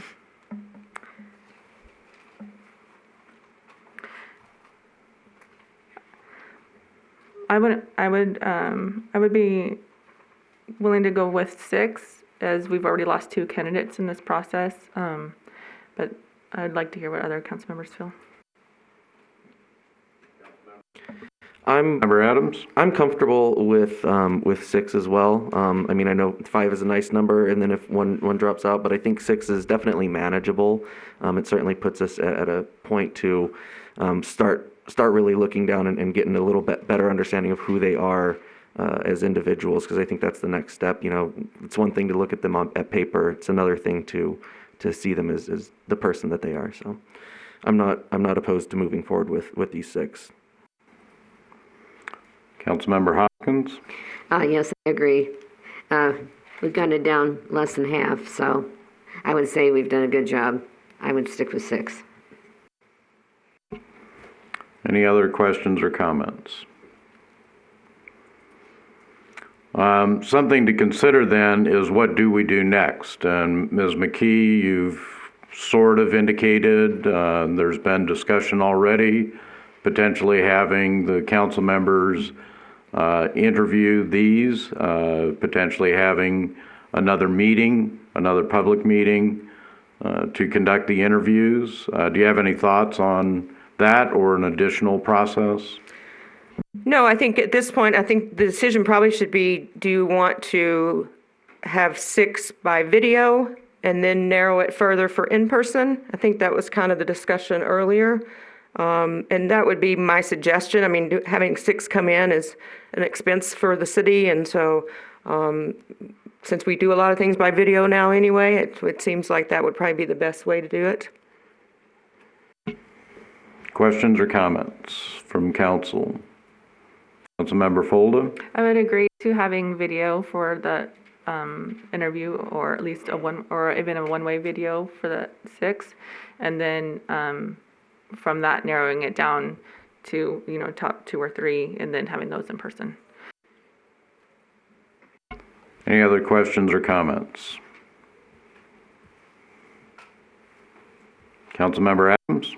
I think that's appropriate. I think that way we can start that process. We don't have to have all of them in person, especially considering the circumstances we're in. It'll also give us a look at whether or not they know how to use a computer and operate, some of the new technologies that we're all having to deal with. But I think that's an appropriate next step. Anyone else? Councilmember Bridges? I'll concur. I think that's probably the best way to do it. And then out of those 6, have maybe the top 3 come and have an in-person interview. Anyone else? All right, I will make a motion then that we schedule a special meeting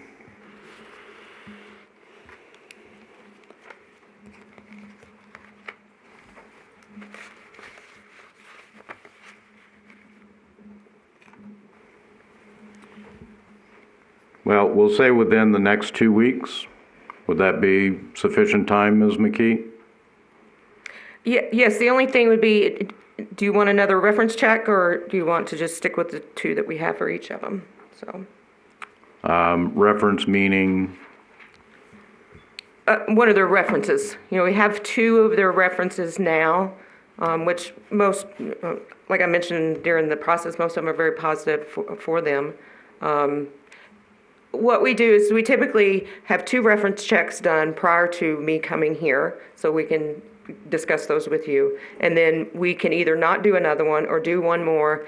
And at this point, I would suggest not doing their background checks, because that's another expense at 6 of them. But once you get it narrowed to 3, then we would certainly need to do a background check, which would include criminal, civil, driver's license, education verification. Councilmember Folda? Thank you. Ms. Key, what is the reference checks that have been done at this point? Can you elaborate on what those were? Most of them, if they give us a reference for a former supervisor or current and a subordinate, that's what we try to do. And that is what we have here. I know it didn't include all of it, but a lot of the references talked about some of the same projects that they did with them.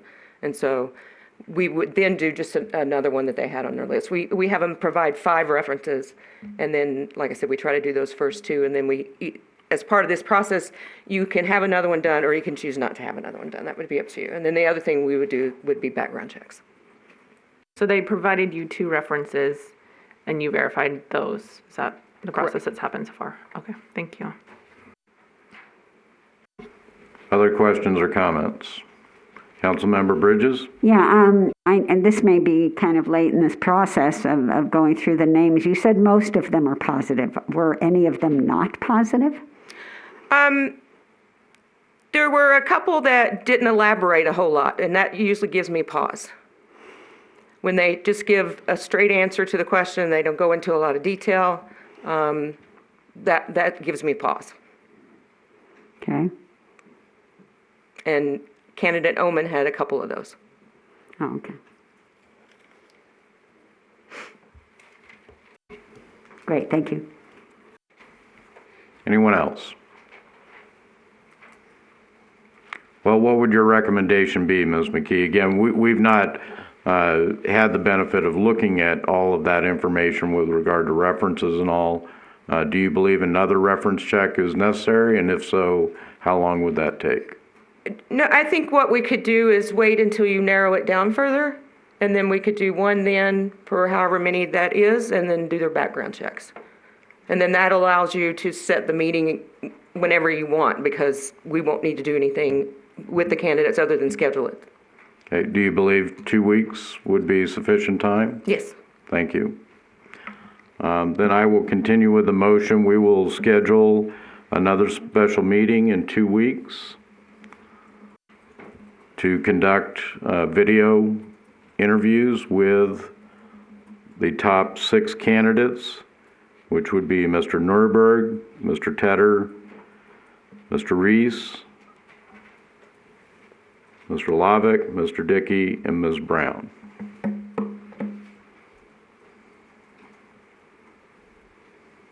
Anyone wishing to second the motion? I'll second. Any questions, comments, discussion regarding the motion? All those in favor? Aye. Anyone opposed? All right. Ms. McKee, I guess we are ready to then proceed to the city attorney positions. Mayor and Council, this is Brittany Walker, Acting City Attorney. I just want to disclose that I do have a pecuniary interest in this item. If there are legal questions with regard to the candidates, I can have a impartial counsel provide answers to you directly following the meeting. Thank you for that disclosure. Ms. McKee? Okay. Let me get to the right place.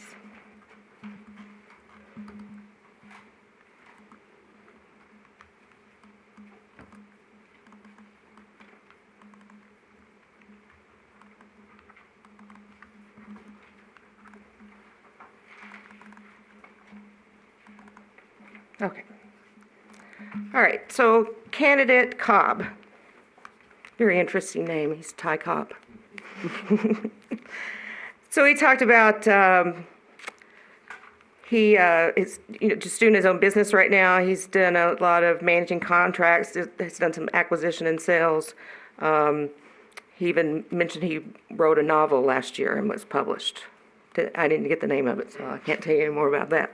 But he talked about liking, the smaller cities. He obviously had some time in the legislature, and many of them speak highly of this area. Talked about working on different boards and different, being able to serve in that way. Talked about the precast company that he worked with, did a lot of leasing, because we did ask about their experience with leasing and real estate holdings. Talked about, they bought and sold property a lot. He talked about, his term in the legislature, being able to work and understanding open meetings and understanding how the legislature works and being able to, bring that experience into a city.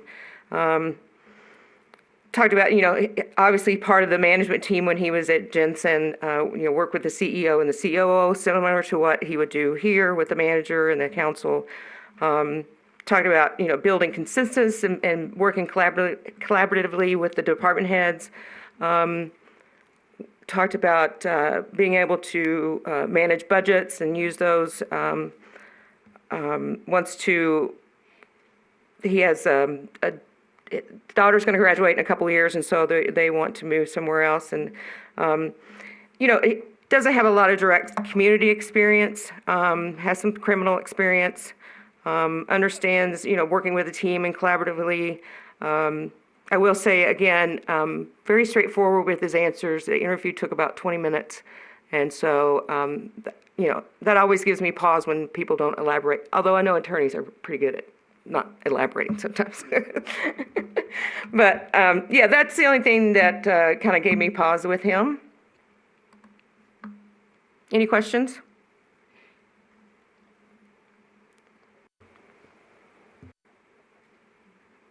Okay. Candidate Edelblut.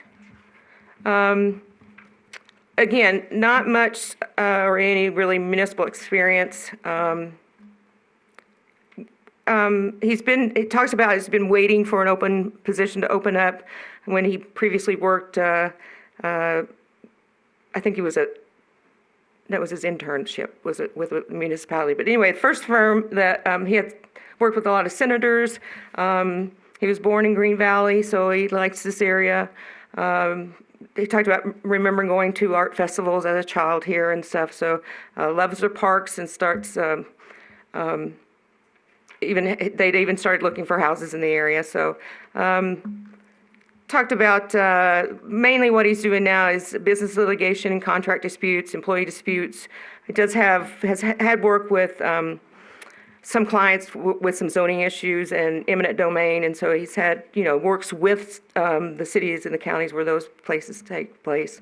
Talked about he has one of the clients is a large, it's Verizon, so they work with them through zoning permits for towers and things like that. So has a little bit of experience in that way.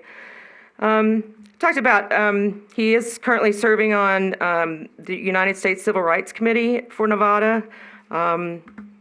The senator that appointed him to that was looking for someone a little younger to be able to represent the younger population of Nevada, and that's one of the reasons he was chosen. Talked about how his mentors have showed him how to prepare various packages and agendas, and so he knows that it's going to be good for him to reach out to the other department heads and build relationships with them. Would be talked about not a lot of experience, again, related to municipal work and very little criminal, but he did have, I thought, a very good presence. Would be someone that he originally wanted to go into politics. That was his original thought, but his wife says no, he's not going to. So that was one of the things that attracted him to this position, because it is in municipal work, and that's really what he wants to do. Questions?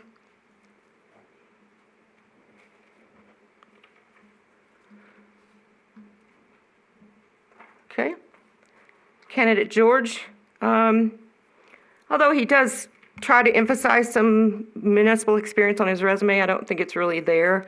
What he was doing in Detroit was he had a client that just wanted him to monitor what was going on in Detroit when they filed for bankruptcy.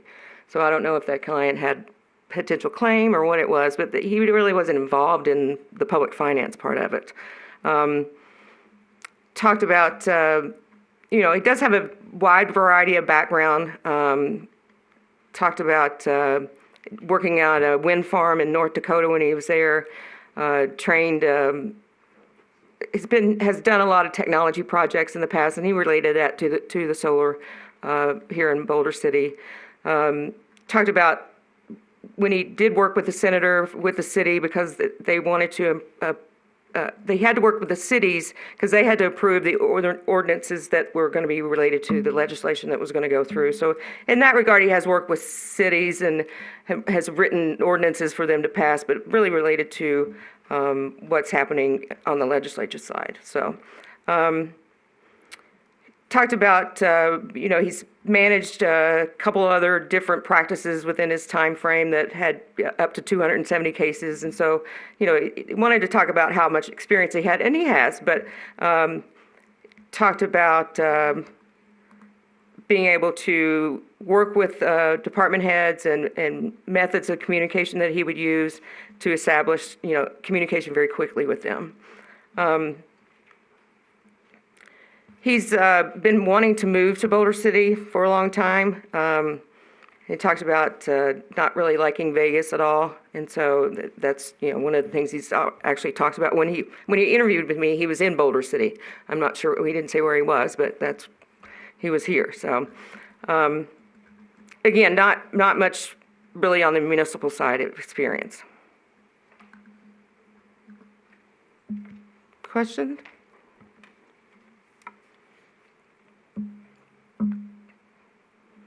Okay. Candidate Kendall. She obviously works in local government. She has a passion for it. She's, very engaged, understands what's happening here in Boulder City, as I'm sure some of you know. When she was in Mesquite, she was the only attorney there. So, her whole career's been in municipalities. And so she talked about working with the redevelopment agencies and Sparks and the legal research that she had to do. And so when she was in Mesquite, Sun City was being built and the hospital land deal there. So she had a lot of experience from a standpoint of leasing and real estate processes. Talked about, she did tell me a story about when she was in Sparks, when she was in Reno, Sparks, they discovered that the Boys and Girls Club was built 4 feet on the other side of the property line, and so they had to go through a whole deal with getting that corrected and so anyway, she's had a lot of experience from that perspective.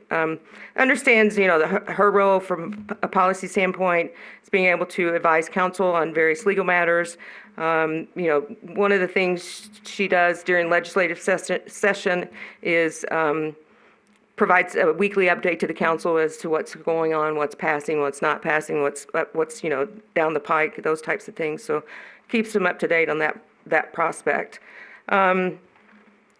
Talked about, really from a customer standpoint that, the department heads are her fellow colleagues, but also that they're there to serve them as well. And so, talked about being able to do some ride-alongs with the police department and fire department, and really from a perspective of when they're writing their reports. She did a lot of training on them when they're writing their reports, because that's the first piece of something that could lead to some type of litigation in the future. And so she really talks with them about how important those first reports are from first responders, and so that they can be properly used if there is a litigation case. And so she's done a lot of training from that perspective. And so I think in that regard, she, very qualified, very strong working knowledge, most experience of all the candidates.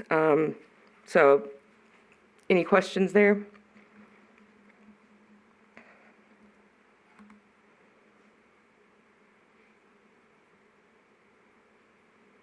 Okay.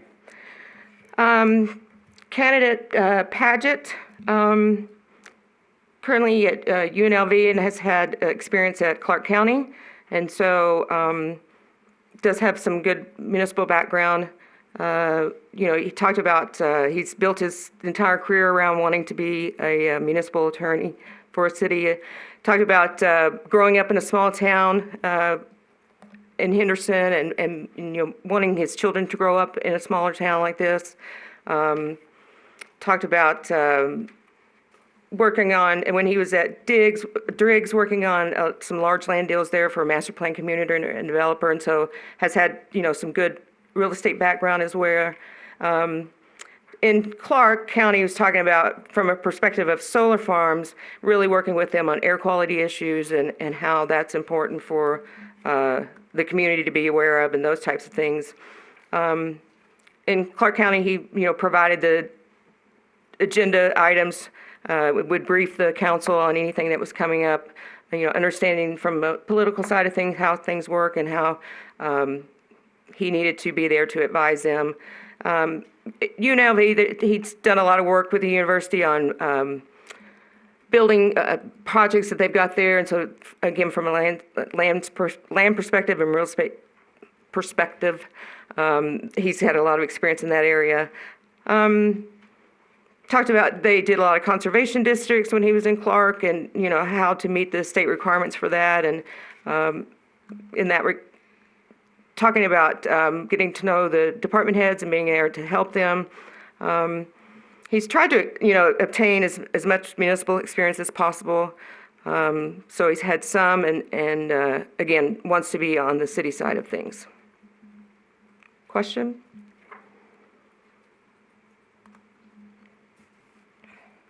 Okay.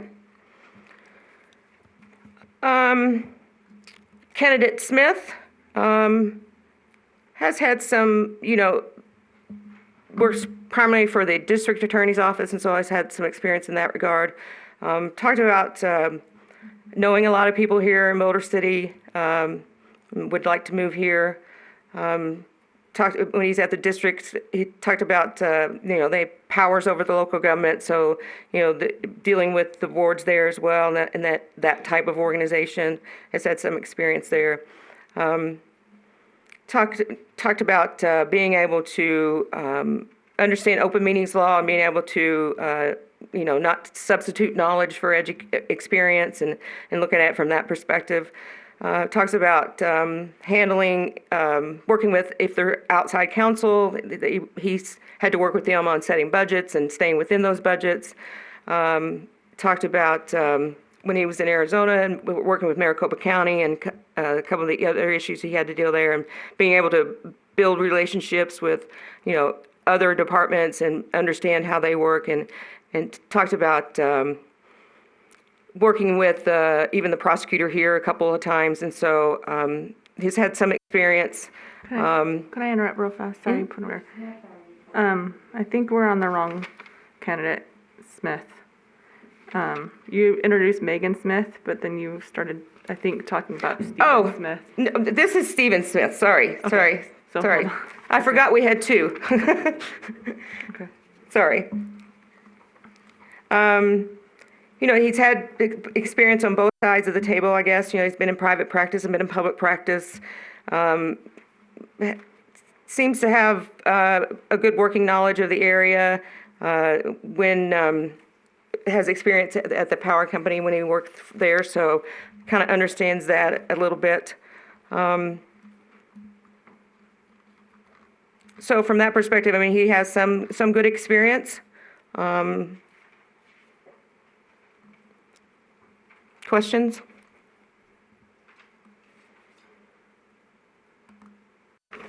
I just want to make sure that we started out and ended on the same person. So you started out saying he worked primarily for the defense attorney. Is that correct? That's still Stephen Smith? District attorney? Okay. Thank you.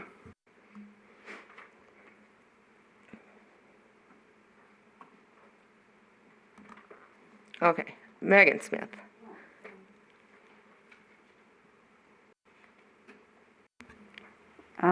I think Megan Smith, with Deputy Civil District Attorney. Stephen Smith, I don't see, unless I'm reading this wrong. Stephen Smith, arbiter for his own firm. Eighth Judicial Court arbiter. Right, but his previous experience was in the district attorney's office. District General Counsel.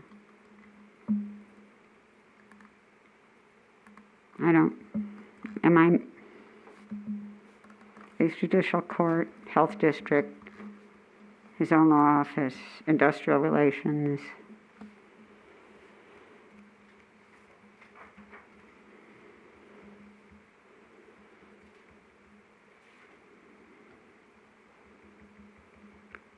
Maybe I messed up. Let me see.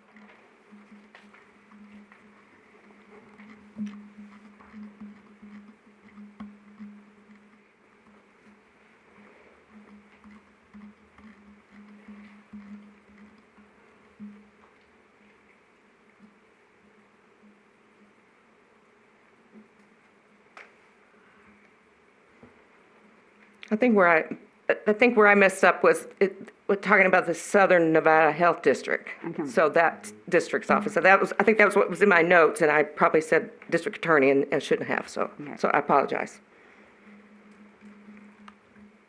Because he spent a lot of time there working back and forth and representing the district.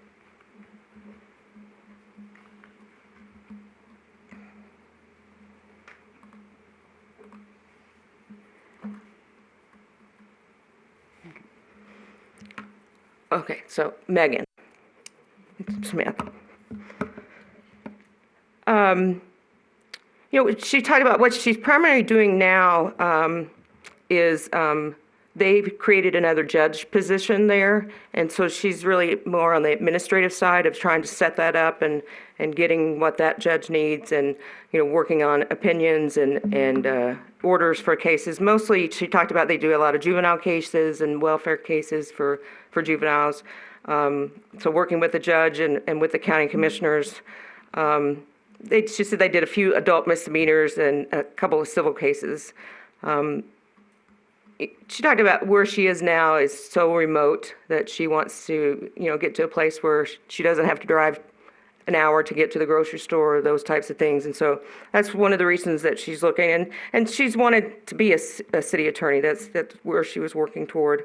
Talked about she's been assisted the attorney that worked for the lease for the airport. There was some questions that came up there. The city owned the land, the airport owned the land, but the city owned the land.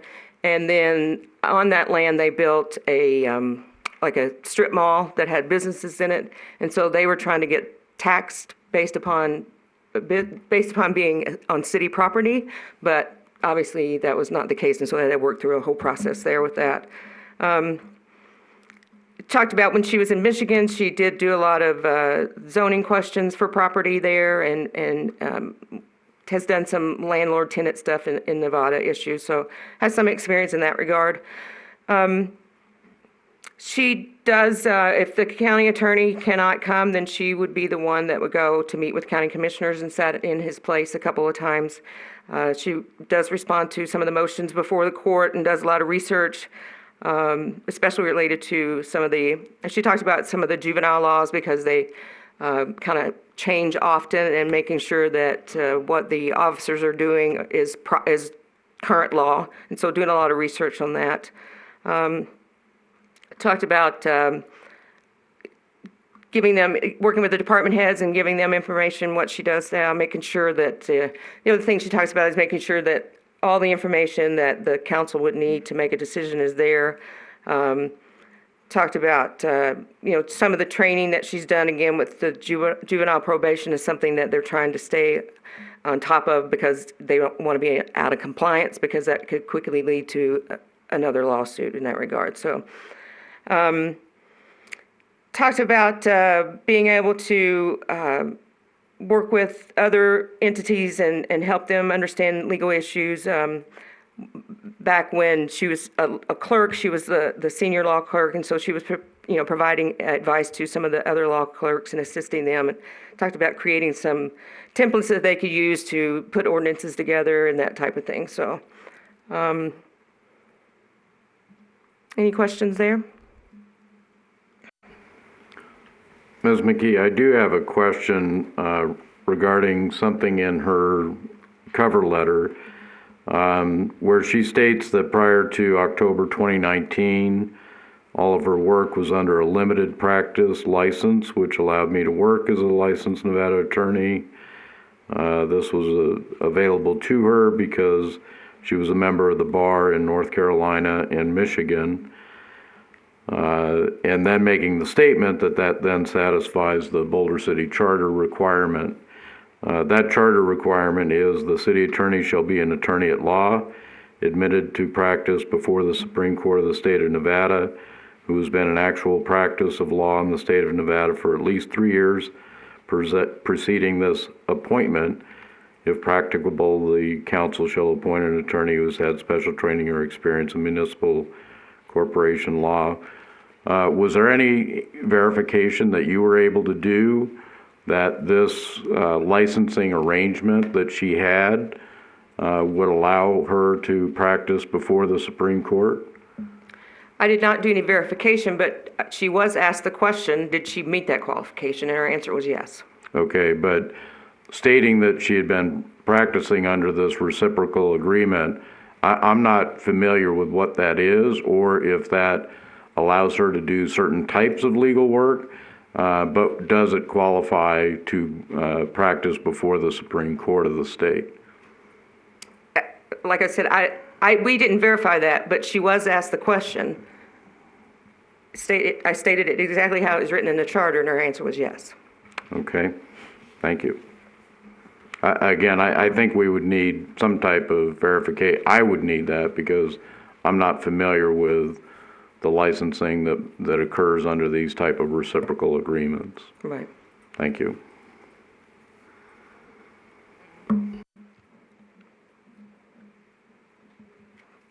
Any other questions? Okay.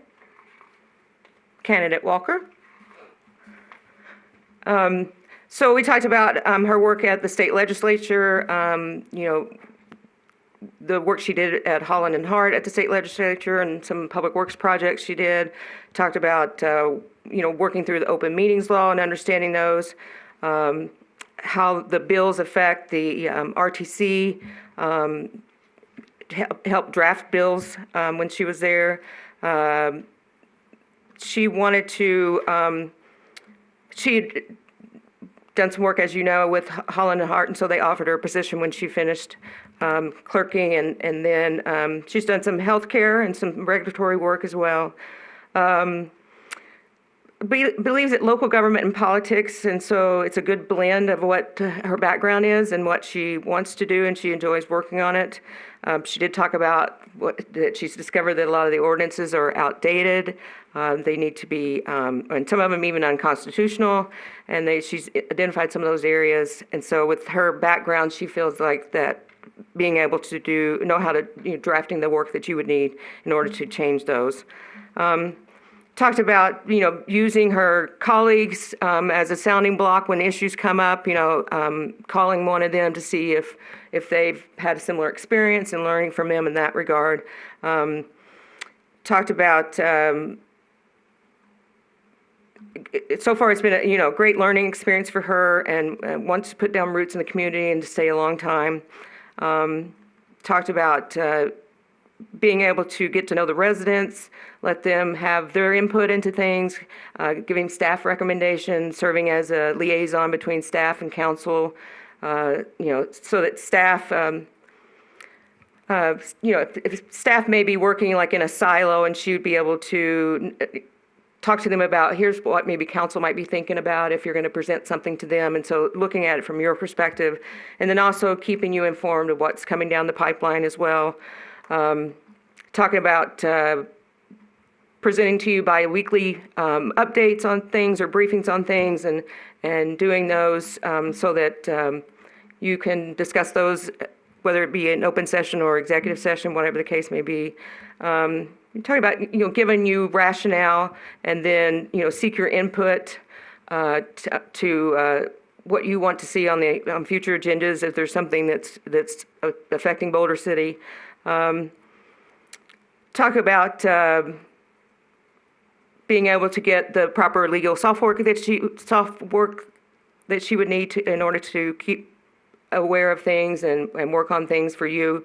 Talked about one of the things that had happened where she was involved in was Builder was upset about a fee that he was giving by the department, and working with him and understanding what the fees are for, and being able to kind of sort that out and learn from those situations.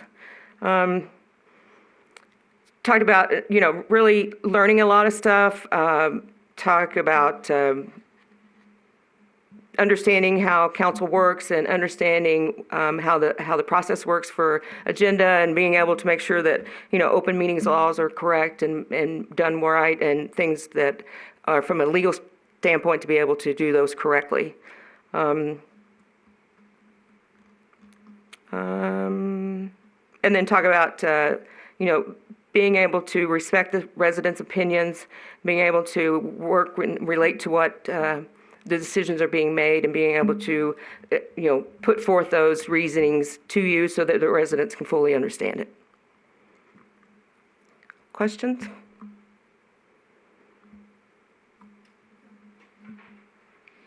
Okay.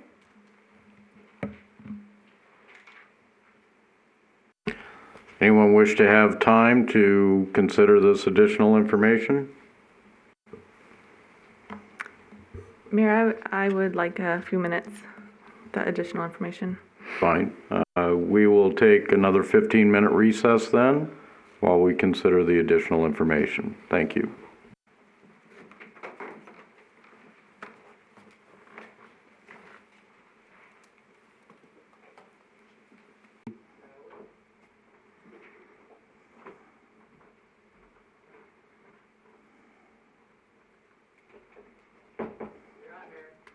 Thank you. All right, we are back in session now. And again, we will start with Mr. Adams.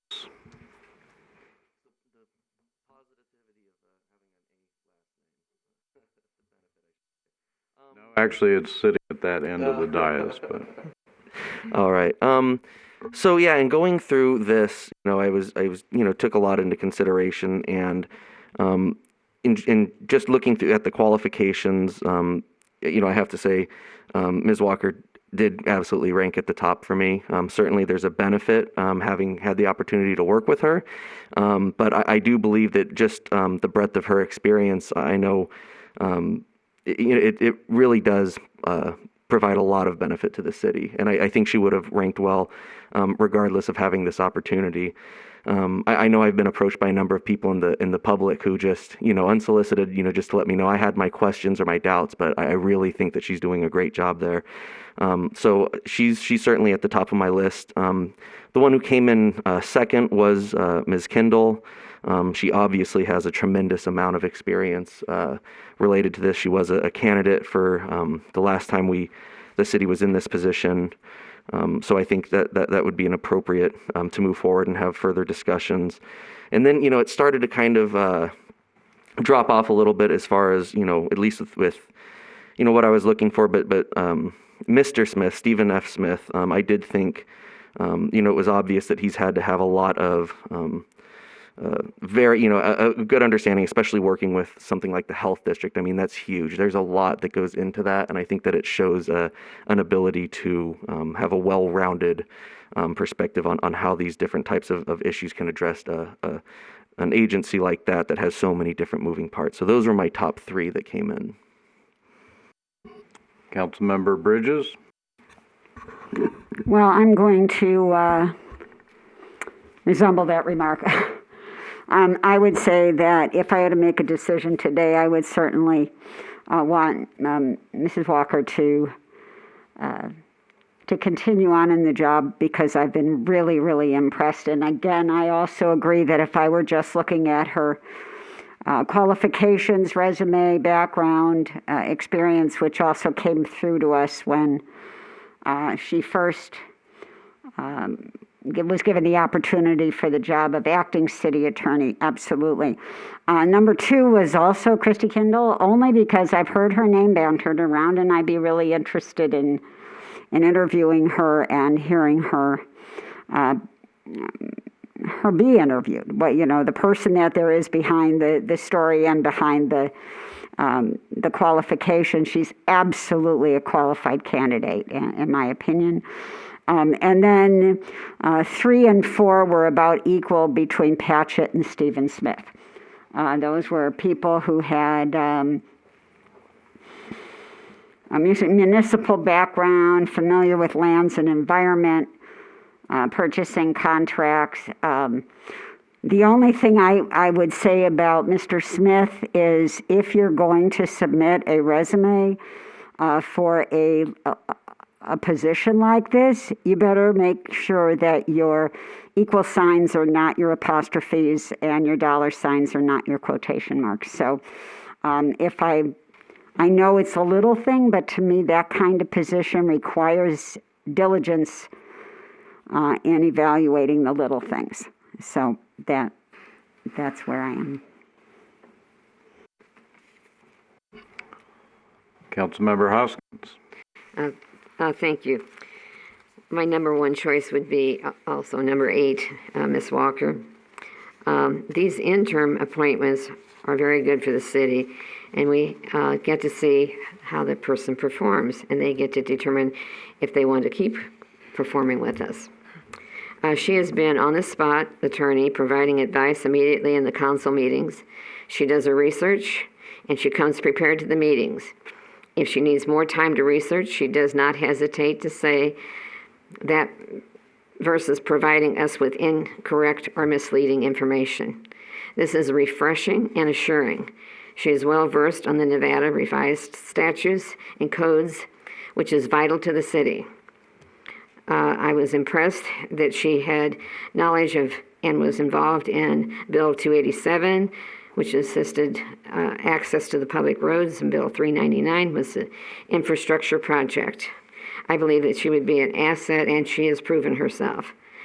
My second choice would be Christy Kendall.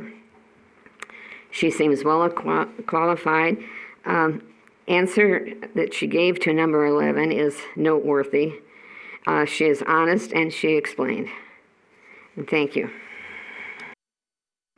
Thank you. Councilmember Folda? Thank you, Mayor. So I'll go in order top to my highest choice would also be candidate 8, Mrs. Walker.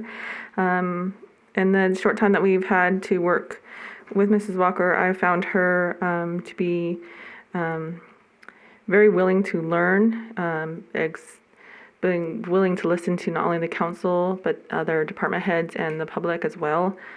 She's brought forth stuff to us that we haven't even asked for, which has been just wonderful to have additional information and helping us make decisions.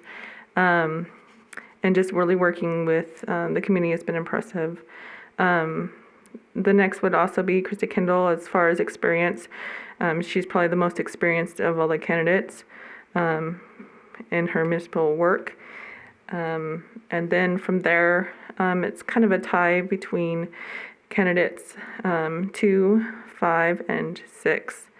So these candidates all had a little bit less or maybe none municipal work, kind of more the up-and-comers, I would say, and it would just be interesting to have just a little bit different to hear from people. It's a little bit harder on paper to judge because a lot of the things that they do are specific to, with the law that they're currently employed. So it just give those candidates a little bit more to explain their role and what they see as being a city manager attorney here in Boulder City. Thanks. Thank you.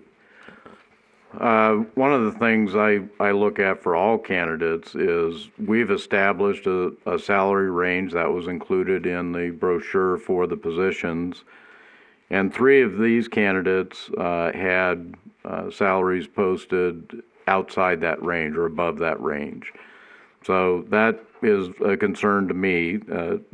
It's clear what the job is, and if someone desires something more than that, perhaps this isn't the right position for them. Another thing I look at, especially with attorneys, is how did they do in law school, and what were their first jobs out of law school. I think that's indicative of an attorney who has an idea of what they want to pursue in the law, and also how their classwork, their law school work, is being evaluated by others. Ms. Walker graduated magna cum laude from Boyd School of Law at UNLV, clerked for an appeals court judge. That, I think, is an impressive record, in addition to the years of experience she had prior to that in working specifically on legislation and policy development. So Ms. Walker would be someone that I would consider for the position. I think that Mr. Smith, Stephen Smith, also has an impressive record of working in the law in the public interest, as well as Mr. Patchett.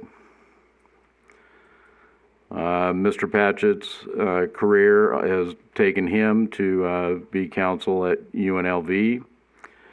And Megan Smith, again, I believe she's demonstrated the focus of her career is in public law or, that type of practice. So I would consider her also for someone that I would like to discuss this position with further. But as I indicated earlier, I do have a question regarding this reciprocal bar admission with other states and whether that does qualify under our city charter for the position. Any other questions or comments?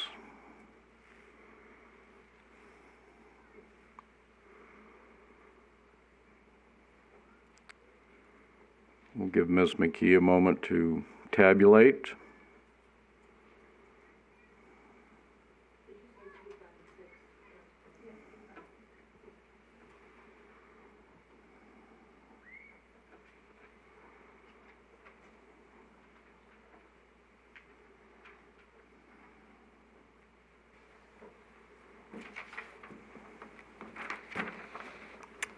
So that would be, the top 5 would be Walker, Kendall, Stephen Smith, Patchett, and Megan Smith. The top 3, if you just wanted 3, would be Walker, Kendall, and Stephen Smith.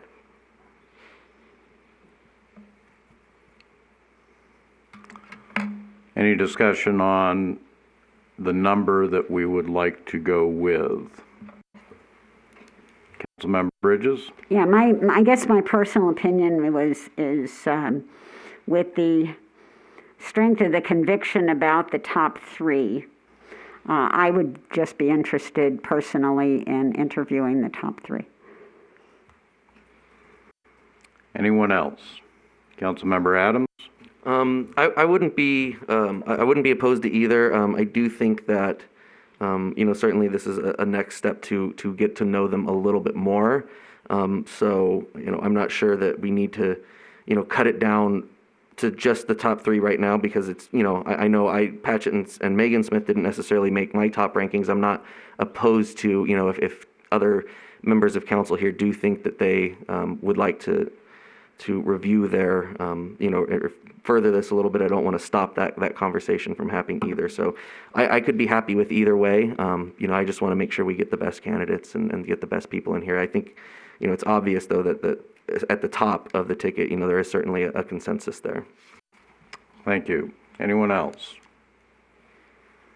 Councilmember Folda? Thanks, Mayor. I would like to just keep it at 5 at this time and then move down to 3 like we're doing with the city manager. But that's, how I feel on that one. And again, we are, Ms. McKee, you are anticipating doing the same here with the video interviews? Correct. Okay. That being the case, I would lean also towards doing the top 5 rather than narrowing it to 3 at this point. Okay. Councilmember Hoskins? Yes, I think maybe the top 5 for transparency, so we have a better example of everything, and they can answer the questions that we have. Thank you. Any other questions or comments? All right. I will make a motion then that we will conduct these interviews in 2 weeks at a special meeting. The candidates will be Brittany Walker, Christy Kendall, Stephen Smith, Jason Patchett, and Megan Smith.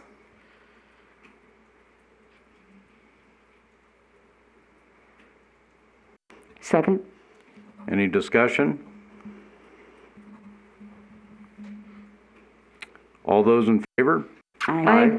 Any opposed?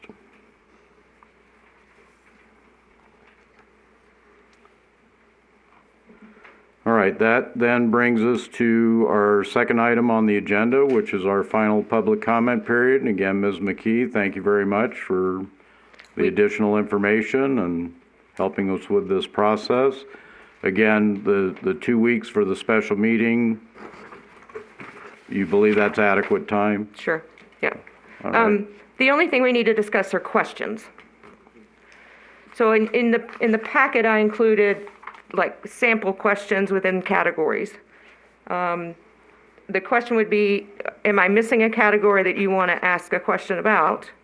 Or are you okay with those categories and I'll put together questions, or do you want to put together questions and send them to me? We need to have them done a couple of days before so we can put them all together. And then we would distribute them the morning of the meeting. All right. And, I have looked over those questions that you have. I think those are a good starting point. My suggestion would be that each member of council do 5 to 10 questions that they feel are significant. You would need to forward those to Ms. McKee, let's say in 1 week's time. Well, actually, because of the posting of the agenda and all, although those questions do not need to be included in the packet, right. Is that right? Correct. But I would suggest that you forward those to Ms. McKee within the week so that she'll have an opportunity to verify that they're appropriate? Any other thoughts on questions other than the ones that are in the packet already for both the city manager and city attorney? Councilmember Folda? Yes, Mayor, I would just also add that because of the different job positions, that if there's one set of questions that's more for just the city manager versus the city attorney, to separate those out. Yes, and I think, my intent would be to have separate questions, a set of questions for the city manager candidates and a set of questions for the city attorney candidates. But we need to, again, I don't want to, restrict anyone, but if we get beyond the 5 to 10 questions with the addition of the ones that are already in the packet, Mayor, we typically say about 15 questions total. And then that would allow them time to ask you questions as well at the end. And so that's about what it takes for a full hour for each one, usually about 50 minutes, and that way you get a little break in between candidates, so. And if we assume, and that, thank you for that suggestion, if we assume that we're going to ask the questions that you have proposed of each of the candidates, then that would allow for each council member to ask 5 questions. Yeah, we can narrow that list down. Those were examples of questions that we asked, so we can not include those. If I get more from you that seem to be more relevant to what you're trying to find out, then we'll just do more of your questions. So. Councilmember Folda? Yeah, and certainly there's probably going to be some overlap of the questioning that we could just merge into one question as well. So that would give us a good idea. But total probably 10 to 15 for the candidates. And then we had any individual questions after that 50-minute period of probably what those could take, correct? Correct. Okay. Any other thoughts? Okay, so we have the questions that are currently in the packet for this meeting, and anyone who wishes to should get questions to Ms. McKee for her review and possible consolidation of the questions.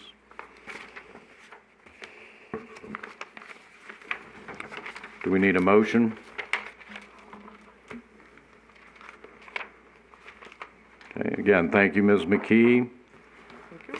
We will then go to our final public comment period. Mr. Mays, did you have a question or?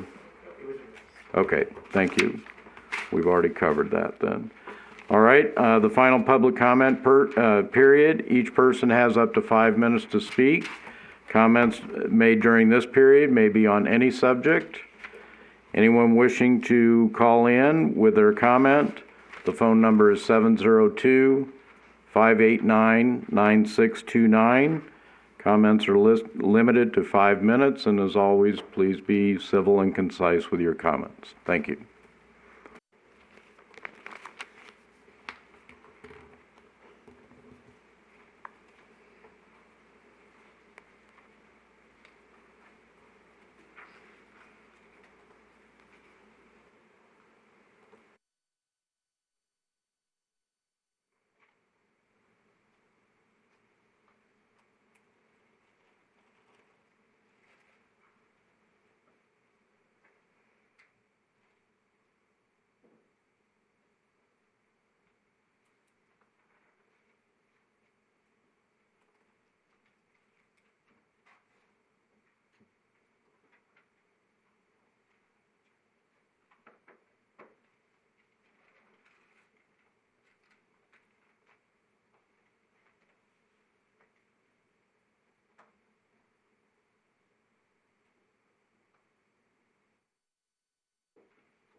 Again, this is our final public comment period.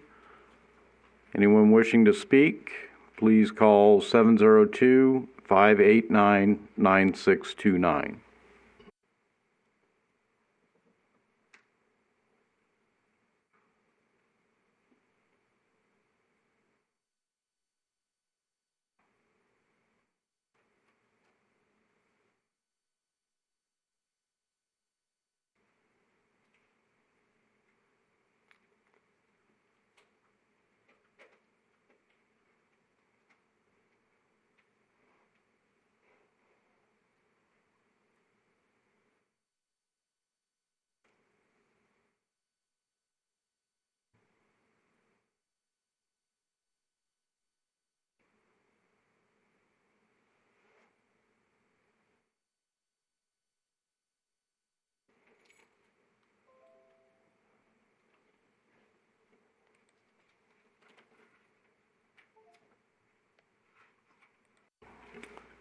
Once more, this is the final public comment period. Anyone wishing to make comment, the phone number is 702-589-9629.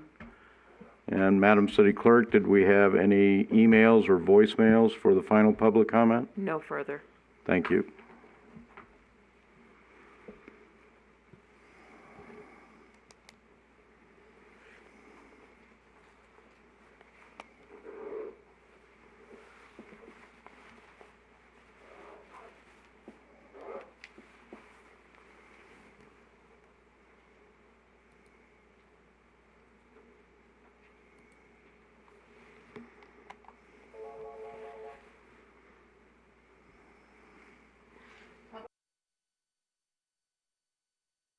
Okay, go ahead.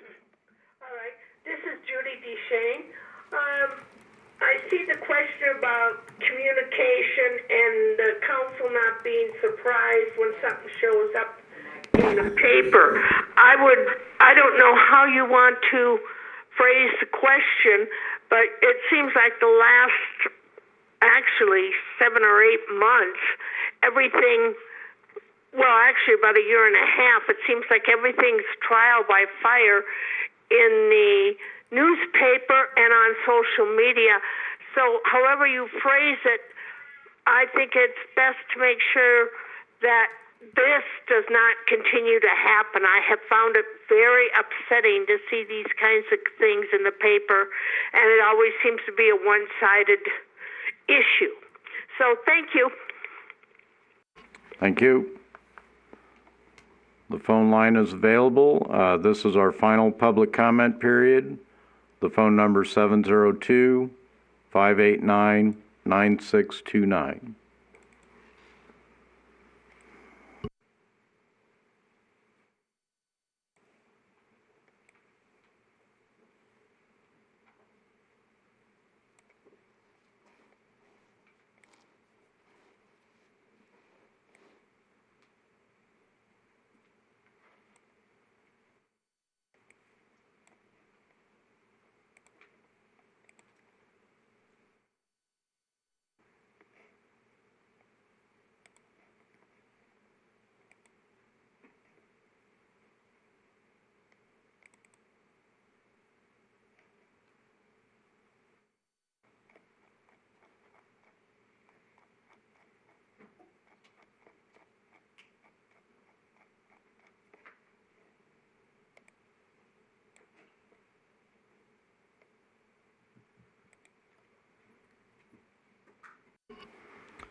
All right, hearing no others for our final public comment period, we will close public comment.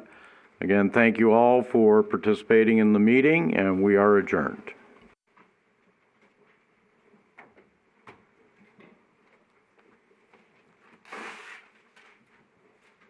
James, I'll see if I can get an answer on that. Yeah, let me know.